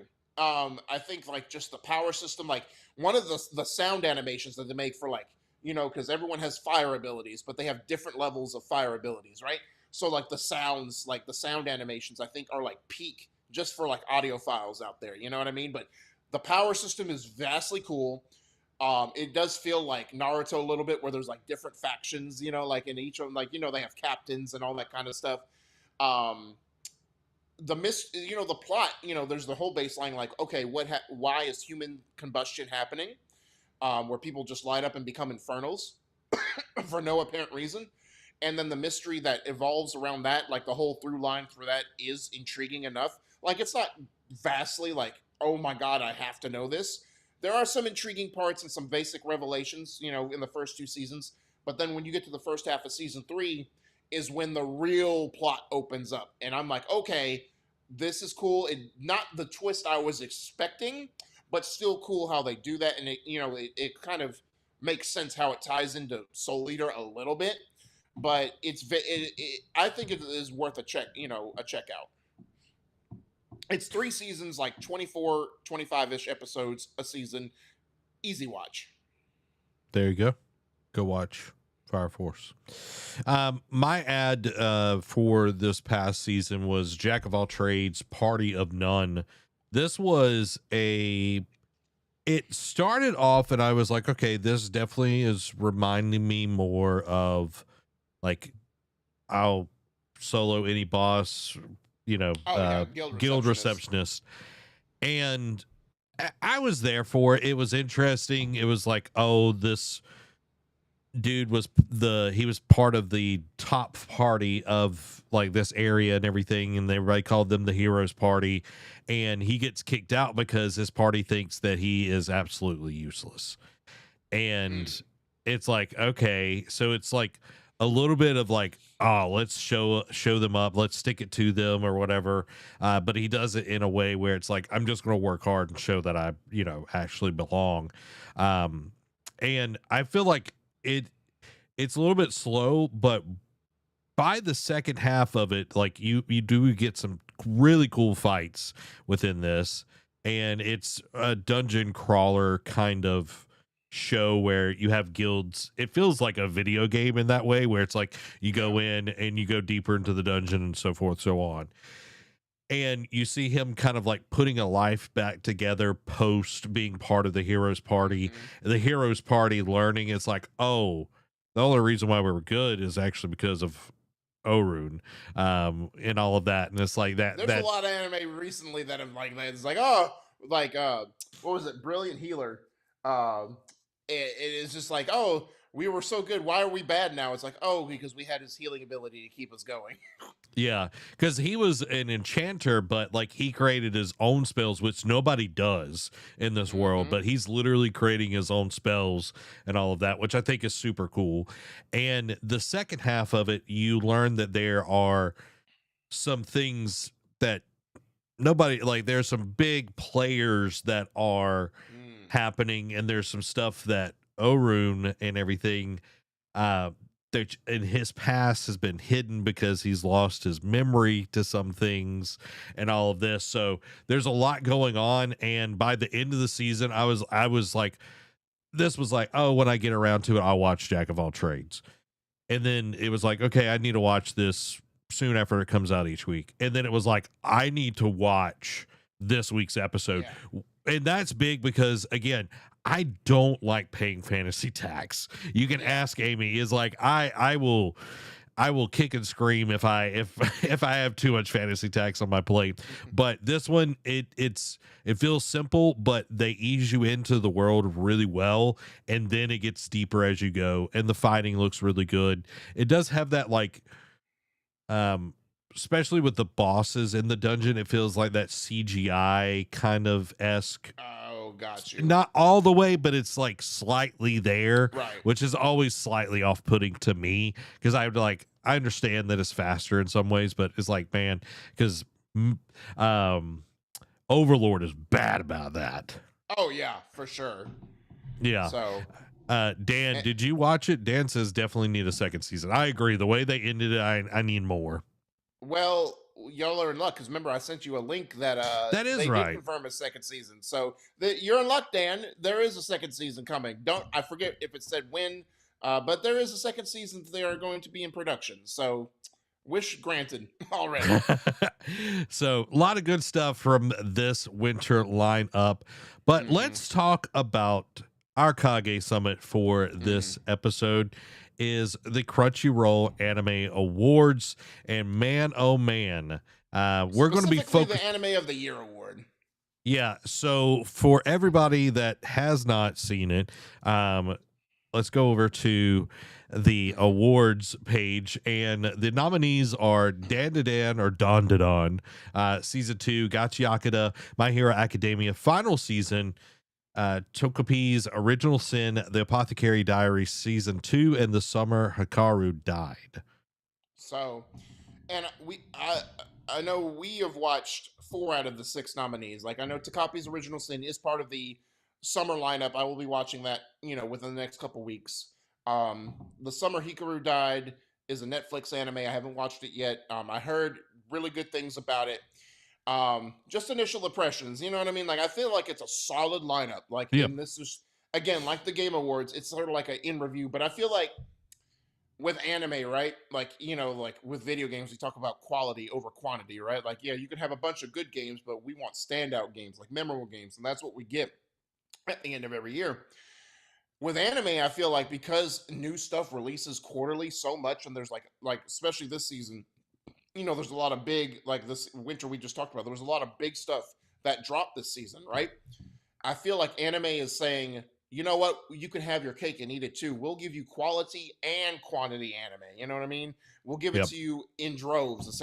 Well, not droves, but you get what I'm saying. So it's just a reminder of how good the anime is. However, Zach, there was one glaring omission from this list, and that is Solo Leveling Season 2. Now, I put as the title, or like we put as the title, like, oh, it's getting screwed again. I only put that because Freerin last year beat out season 1 of Solo Leveling. Now we've had a discussion on that. Y'all can go check that out. we made case arguments for both, why both should have won, but we ultimately decided that Free Run was the right decision. So I Yep. mean, yeah, screwed again, but we're projecting this from the fans' point of view. However, season 2 not being here at all is definitely an egregious omission in my opinion. Like again, even if it like again, you're going up against Don season 2, Gachiakuta, My Hero final season, Apothecary Diaries season 2. Just those four alone are all worthy of winning. Like we can all make a case that it should win Anime of the Year, right? So if I had to take one out, it would definitely be, and I know it made waves when it first appeared, but it kind of died off really quick. Would be Takapi's Original Sin. Now it's only 6 episodes. I know it probably is a solid 6 episodes. I'll find out for myself. But you know, I heard more people talk consistently over the summer about the summer Hikaru died, because most of these aired during the summer. You know what I mean? Like over Mhm. half of these aired during the summer season. Um, so if I had to take one out, it would be Takapi's. But Zach, what are your thoughts on Solo Leveling season 2 not being in the discussion? Well, you think about recency bias when Mm-hmm. because Solo Leveling was going on in the winter of last year, the Right. beginning of the year, But and so was everything. Apothecary Diaries season 2, though. But I feel like I agree. Yes, it was. Mm-hmm. I don't know, dude. Like I feel like season 2 was so like well received. It was literally breaking records on Crunchyroll that it Mm-hmm. does feel like a slap in the face to what they're doing with, Sung Jin Woo and all of that. Mm-hmm. And I at least it should be on this list. And I know like you look at like Game Awards and all of that, there's always like six, and you do Right. have some smaller things or whatever on there. And I know nothing about Takapi's original, Takapi's. yeah, and Mm-hmm. the Hikaru. summer, yeah, Hikaru. I know nothing about those shows, No. and that does not mean anything about the quality of the storytelling or the animation or anything Right. like that. But when you're putting like a 6 episode show against like a full stacked season Yeah. of Yeah. the most, and I'm saying this and I'm meaning this, the Mm-hmm. most anticipated show that's out there Mm-hmm. because of how awesome season 1 was, Yep. that is kind of egregious. And I know a lot of this, it's like when you get down to it, people are in a room, they're arguing why this and Yeah. that and the other should be on there. So it is painting camel by making a camel by committee. And I just feel like Solo Leveling does deserve to be on here because of the zeitgeist that was around season 2, and Right. like how aura farming has become part of the Yeah. language is literally because of Of Solo Solo Leveling. Yeah. Leveling. you know Like I'm sure aura farming was started before then, but because I know it was talked about in sports, but yeah, Solo Leveling season 2 made it mainstream. yeah. And it's like as soon as you saw the feet like walking at the end of the episode, you're like, why did it I end so know. fast? But dude, like the ones that are on here are amazing. I loved Don season 2. Mm-hmm. Fantastic season. Mm-hmm. Gachiakata for its first season out. Absolutely amazing world, art, music. Like they have the full package in that show, I would say. And then My Hero Academia's final season. Like Emotional. yeah, like out of just those three, it would be hard for me to pick one of them. And then you throw in Apothecary Diaries season 2, and Yep. I'm just like, it like How do you make this decision? if you put Solo Leveling on that list, I'd be like, you're making I me can't. choose you're making me choose my children, okay? I know. So So Derek, that, yeah. who would you vote for? Obviously, again, just those four we that we've watched, you can make a case for each one of them as to why they should win. I feel so. You could look at this two different ways, right? Like you could look at it like, okay, the Don to Don is like the new hotness, right? Like I know like Solo Leveling is, but it's like the way season 1 ended and then just bled over into season 2. It is picking up steam, right? Gachiakata hit the ground running in season 1. My Hero is putting a bow on this amazing story, and then Apothecary Diaries just keeps on hitting with the storytelling and the character development and the interactions. Now you can make a case that maybe they're follow. Now again, I don't know the criteria. I don't know everyone, like how everyone feels about what they watched with each different season. Everyone has like what we talked about. JJK season 3 doesn't really continue that trend of what season 2 did, and so if it's doing the same thing as last year, I feel like just based on storytelling, Apothecary Diaries could win, right? Because I think Apothecary Diaries tells like an overall, from beginning to end, great story. You know what I mean?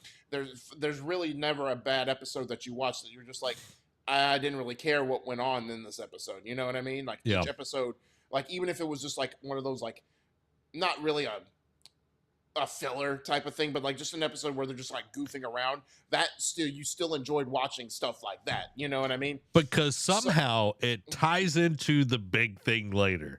Somehow. Yes. Like exactly. I feel like my dark horse obviously could be Apothecary Diaries, just because of like what I just discussed.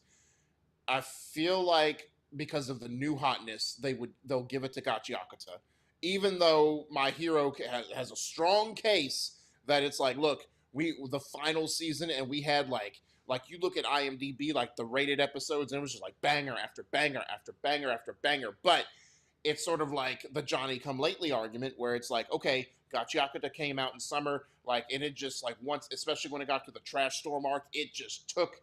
And the final episode, the way it ended with that cliffhanger was just great. And I think got people talking about it because it was one of those hotly anticipated new shows of last year. So I wouldn't be surprised if Gachiakata won. And I think that's going to be my pick, even though, because I feel like the odd man out, like the Ghost of Yote type of thing, will be Don to Don season 2, just because each of those other three just had those, like, one's continuing and it just keeps riding that wave, and then you have the new hotness, and then the final season of a major show. Yeah, it is interesting. It's like you've got the beginning of something big and new, and then you've got the end of something big that's been going on for 10 years. It's like the old hotness is leaving and the new hotness comes in. And not like a lot of times, thankfully, anime most of the time is not this way. Like the last season usually isn't trash. Like usually it goes out pretty well. And I feel like season 8 did an amazing job. Don to Don, like it did pick up at the very, like it had that cliffhanger from season 1 into season 2. And I think season 2 had some fantastic moments, which I know we've talked about this in other episodes. I think it has very strong chances, but I don't know, with Freerun winning last year and it being a more grounded and kind of slower anime, I feel like Apothecary Diaries might have a higher leg up on this. Yep. But the energy around Gachiakata, like it's hard to ignore that. Correct. What especially I would, it has different emotional storytelling as well, especially that one arc with Amo. Yeah, dude, like thinking about just season 1 of Gachiakata, the trajectory of like where it goes, like it does so good, where it does have those slower moments to get you into these bigger things, and like they know how to hold tension, or like oh what happened there, what you're like well what about this character, tell me whose fans is this. Like and of course, like it has like the humor, but it's like, we're gonna dance over your drug addled body. You know what I mean? It's just, and then laugh like a psychopath. And then the amount of like content that people have made from Gachiakata, like referencing it, the awesome cosplays that I've seen on it. I do feel like I've seen more around Gachiakata and Apothecary Diaries than I have seen of My Hero or Don to Don. Right. So those are the two that I feel like could win. For me personally, just the twist and turns of the end of season 2 of Apothecary Diaries, that's the one that I will vote for. Okay. So, well, we'll have our answers, soonish. But we'll talk about it on the next episode in a couple months. So we'll have our reactions to that, or we'll maybe do a separate segment. Who knows? We'll bring it to you when we know what we want to do. Yes, and make sure you can vote daily on the Anime Awards. So you can go in there and vote as much as your heart desires. Now, Derek, let's move into the spring 2026 lineup. And I have a comment from the most lovely viewer that we have. She says, by the way, if you don't talk about Witch Hat Atelier tonight, I will sell your portal this weekend. Whoa, that's fighting words. So, Derek, let's talk about Witch Hat Atelier so I get to keep my PlayStation Portal. So, well, let me go over. Well, we could go over. I could do the rest of the lineup here in a minute, but yes, let's talk about at least Witch Hat Atelier for tonight. We might talk about something else later down the road, but Witch Hat Atelier, it dropped the first 2 episodes on this past Monday, and it was a very interesting first 2 episodes, in my opinion. Like, again, World of Magic, and again, typical, like, all the Coco, which is the main protagonist, all she wants is to be able to do magic, and she was told, well, you gotta be a magician or a wizard or whatever, and so she never thinks that she'll be able to reach that until a very Gojo-like character pops up in her life. I'm like, man, they are really hitting that hype too much on the nose in this show. I was like, how many Kakashi people are we going to get in anime in this? It's like, you get Kakashi, then you get Gojo, and now we've got Simon Sabiscus. I don't remember his name, but Simon Sabiscus sounds like a pretty awesome wizard name. Yeah. Keyfree is his name. Keyfree. I like Simon Sabiscus. Let's change his name. But no, it's a very interesting, first, especially in the first episode, because, he happens just to be passing through the town. Some nobles stop by because her mother's like a seamstress or like sells goods and whatnot. And, she finds out the essence of magic, essentially. And now she's like, oh, it's just that easy? Cool. Let me try it. And then in typical fashion, when you play with something you don't understand fully, bad things happen. And we won't get into it, but of course it leads on to things. And of course the mystery, because she picks up like this book or whatever from this mystery like salesperson. And, she tells Keyfree this, and Keyfree's like, okay. And then while he's asleep at a campfire, it's like, because he even makes reference like, why should I know this? Or why should I care about this? This sounds familiar. And then when he has that revelation, he immediately jolts up. I'm like, okay, what do you, now we have the questioning, and now we have the mystery of like, okay, what grander purpose will this serve? And of course, now that she's in the world of magic, he's like, well, I got to take you in. Like, I mean, at first he wanted to wipe her memories. And then she's like, well, no, like, I remember all the signs that, of this book that you want to so lovingly know about. And he's like, all right, I guess I'll keep you, I guess. You got to serve a purpose. And then he brings her to his humble abode where we meet more of the cast. And of course, there's that, I feel like the typical like rival type of character where she's just like, I don't know if you're that serious about magic. I'm going to essentially challenge her to a duel, but it's basically like a knowledge test. And I feel like this is going to be a typical of like the try hard, like that does everything they can to get to where they're at now with their ability, versus the person that just stumbled into their ability and all of a sudden can just do it on a whim. This will be that typical tale as old as time rivalry. Yeah, it's like Rock Lee, but he's got a bad attitude. That's what I got from True. From that character. I can't remember the name off the top of my head. Dude, the artwork in this is so good, and a god. That's what. Yeah. Who was also voiced by I forgot about this. Who was also voiced by Madeleine Morris. So okay. I'm very intrigued to see how her character plays out.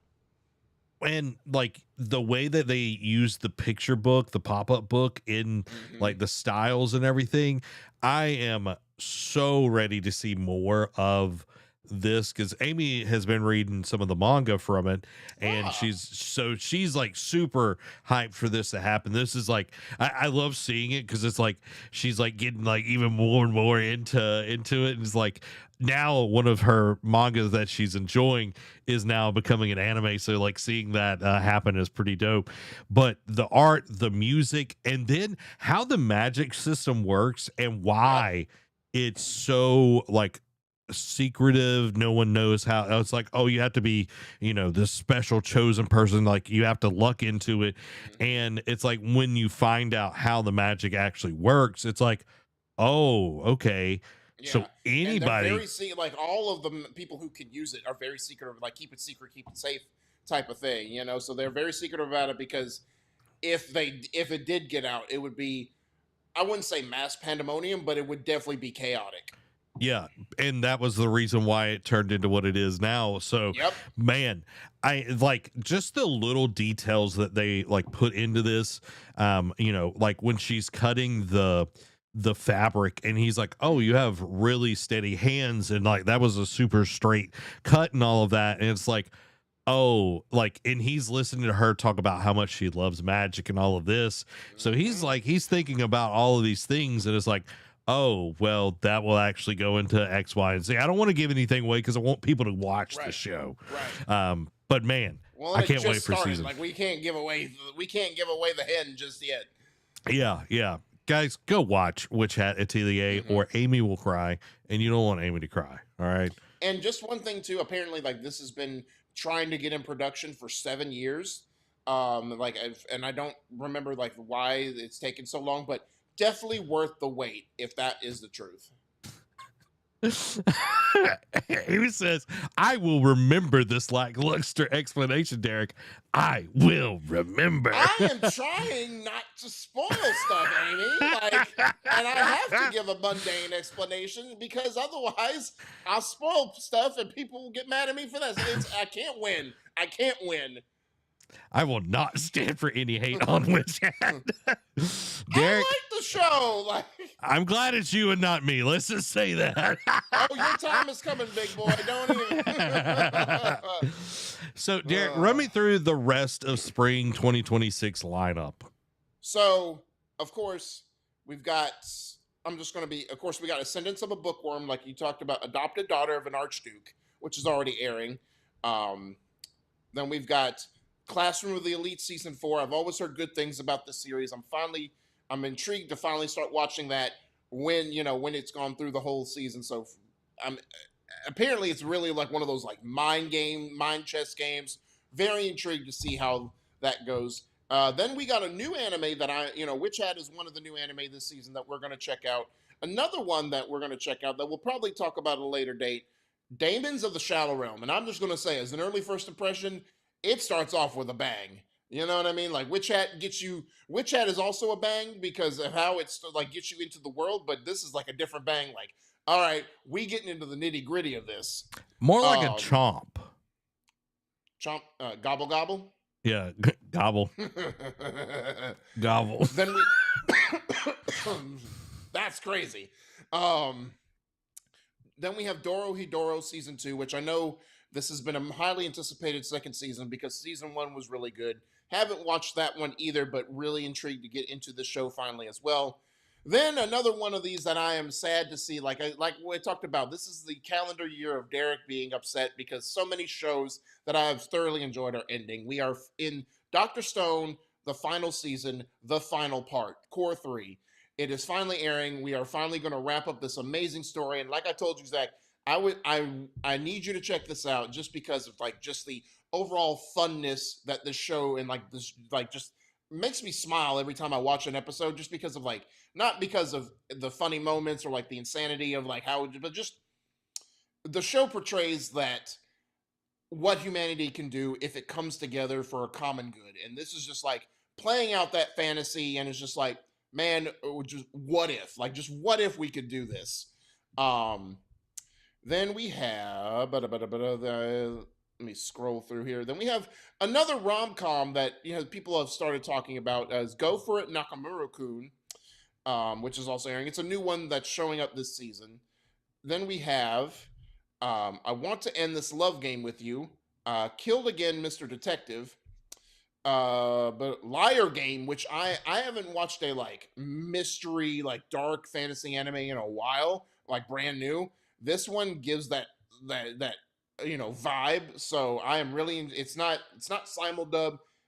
It will start dubbing in like the next week or two. So I'm really intrigued to check this out just to see what this premise is. Um, and then we have Marriage Toxin, which is probably going to be one of those comedy like action movies shows. I'm intrigued to watch that later on, or just hear how the vibe goes, because it was picking up steam before the season started. Of course, the next arc of One Piece is going to start, the Elbaf arc, which is we're chucking towards the end. It's probably going to be another 20 years before the show ends, but we are in the end game at this point for the show. ReZero, Starting Life in Another World, season 4. Reborn as a Vending Machine, I Now Wonder the Dungeon, season 3. Rent a Girlfriend, season 5. One that I think is like airing on Adult Swim. Maybe I forget where it's airing. It's not. It's doing like a different thing, because I think it is dubbed, but it's not dubbed on Crunchyroll. But it's Rooster Fighter, and this is an intriguing premise just based off the insanity alone. Snowball Earth, which apparently has been another kind of anticipated anime that's finally getting animated. One for me that I'm excited to see how it goes, only because how season 3 was kind of a disappointment, and that is That Time I Got Reincarnated as a Slime, season 4. It had, like with season 4 of My Hero, it had its moments. The first half was good, second half not so much. Same thing with Slime season 3. Had its big fight moment in the first half. Second half was literally like season 4 of My Hero, a festival arc. And I'm just like, okay. And rewatching it, okay, it wasn't as bad as I remember initially, but it still was just like, I don't care. Can we move past this, please? So hopefully season 4 picks it up and gets more into those season 2 vibes, because season 2 was amazing, in my opinion. Then we have The Beginning After the End, season 2. This is another one that aired. The first season aired last spring. Wasn't really high on it. I know it had some controversy, like JJK season 2, with the animation style and like the quality of the animation. It did get better. But apparently, like reading the premise of season 2, it's going to start off with a big tragedy. So I'm intrigued to see how the story continues on, and hopefully it gets better and more improved in season 2. Then we've got The Drops of God, that is already that's going to be airing in a couple tomorrow. Actually, it looks like. Like what I think it was Joe mentioned, or Dan mentioned, what they're watching this season: The Warrior Princess and the Barbaric King. I've heard good things about it so far, but we'll see how the rest of that season plays out. Then we have Welcome to Demon School, Iruma-kun, season 4, Wisteria, Wand and Sword, season 2. Of course, what we just talked about, Witch Hat Atelier. And that is it for the spring lineup. So a lot of good ones, a lot of good sequels coming out, the seasons that people have been waiting for a long time, and some good new anime to watch. Now, is July would be the summer. Yeah. Okay. Cool. That's when Mushoku Tensei. Yeah. Can't wait for season 3. It's going to be good. Now, everybody, as we get into this, Amy says Demons of the Shadow Realm was like being thrown into that fire. Very interesting premise, though. Mm-hmm. We'll talk more about talk about that later on. But yes, I enjoyed episode 1, and I know you were high on it as well. But let's jump into our final segment. Thank you, everybody, for being here, watching all the way through. We like to call this segment Ramen Toppings, because this is the little at the top to make it all taste good. Our ramen topic tonight is, when it's all said and done, can My Hero Academia Vigilantes be given the same love as My Hero Academia? And to clarify, right, like, obviously we don't know how many seasons Vigilantes is, but it's 126 chapters in this manga. My Hero, over 400 chapters. So obviously, longer tail. It was the first to do it. So we're not saying it'll be stand toe to toe, but can it be in the same discussion? Can it just be talked about like, hey, the My Hero universe type of deal, or will people forget about it? And I mainly bring this up because of how good season 2 was. Again, we got one more episode to watch this upcoming Monday. But I feel like, especially after I got inspiration for this from watching this past episode and just how fantastic it was seeing like the two dynamics, from the main hero, the My Hero proper versus the My Hero we're watching now in Vigilantes, and just seeing that and just like, man, even though it's not the same like world threat, it's more of like a, like what you said, Daredevil, like more of a City neighborhood threat. level. Yeah, city level threat. It is still an intriguing show, and like we kept talking about, the way it kicked off, like just hit the ground running in the first episode. I think set the tone for this season, and you see it play out in different ways. Like again with the Aizawa backstory arc, you see it with this like the Sky Egg arc and the different emotional moments you have in that. I think it has the very potential, and I think the way, if it sticks the landing in the end, because I know we still got some chapters to pro, so I think at worst it'll get like a third season that'll wrap up, like it'll be longer and it'll wrap up the rest of the manga. I think we can squeeze 4 seasons out of this if it keeps like the 13 episode format. But I made the mistake of reading the premise of the next arc. Since this one's wrapped up, my oh my, I have questions about how we're going to get to this point. But something happens with one of the side characters, and I'm like, what are you talking about? Like, why? What? Like it's like surprising, because someone makes an appearance from season 1 that ties into that. So not going to give anything away. Not going to give anything away, but I'm intrigued to see it. And again, if it keeps this momentum, I think it has that potential to be in that same discussion when you're just talking about My Hero. Like instead of dissociating Vigilantes and My Hero proper, you can just talk about, it's like, oh man, just the My Hero universe. Like these characters are so great to just watch. Yeah, and I think Vigilantes is doing that on both seasons so far. Is like when I first started it, I was like, oh, this is going to be like kind of lower scale. It's going to be more like comedic and all of that.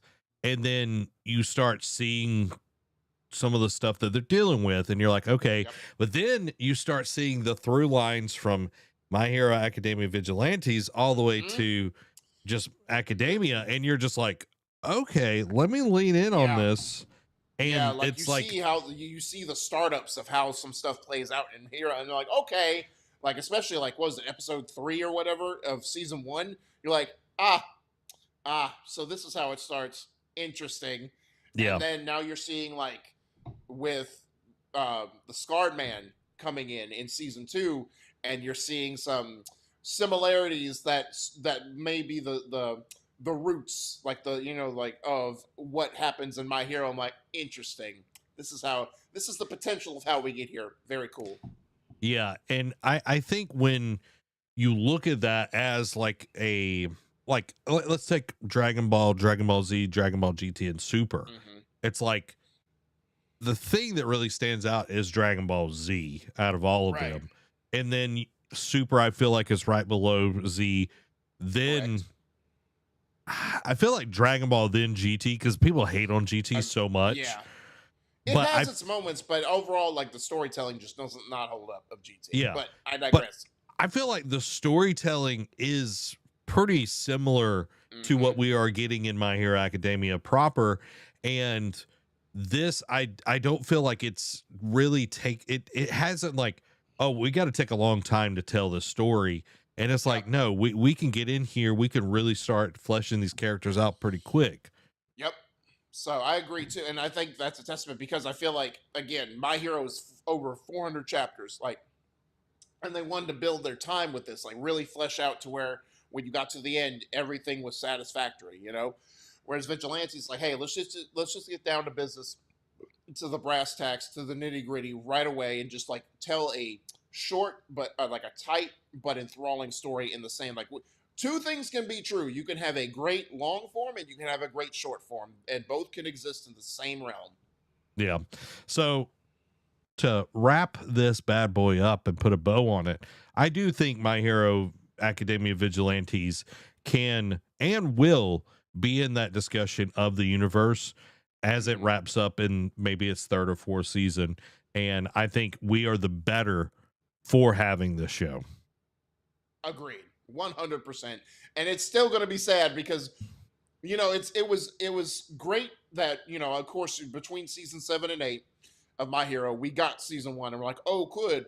They're planning this to keep the My Hero trend going. And now that we know it's shorter and it's going to wrap up, it's going to be like, okay, they might find something else. Who knows? But it's like when that ends, then it'll be like a hole in our hearts of My Hero that, like, regardless of we proper ended and now Vigilantes ended. So it's like, what superhero show will we have to look forward to now? You know what I mean? It'll be very somber day when Vigilantes ends. And I don't want to see it happen anytime soon. But there you have it, everybody. That is the end of this show, but we got another episode coming out in the next quarter. It's going to be awesome. Make sure that you're there and check out our awesome show that covers all the video game news that you need to know, a Nerd Cave News, because it's amazing. And we're glad that you've been here to hear us talk about all the anime. Now it's time to sleep, Derek. Because and then eat tomorrow. And then anime. Well, this has been Zach. And Derek. You have a blessed week. Bye-bye.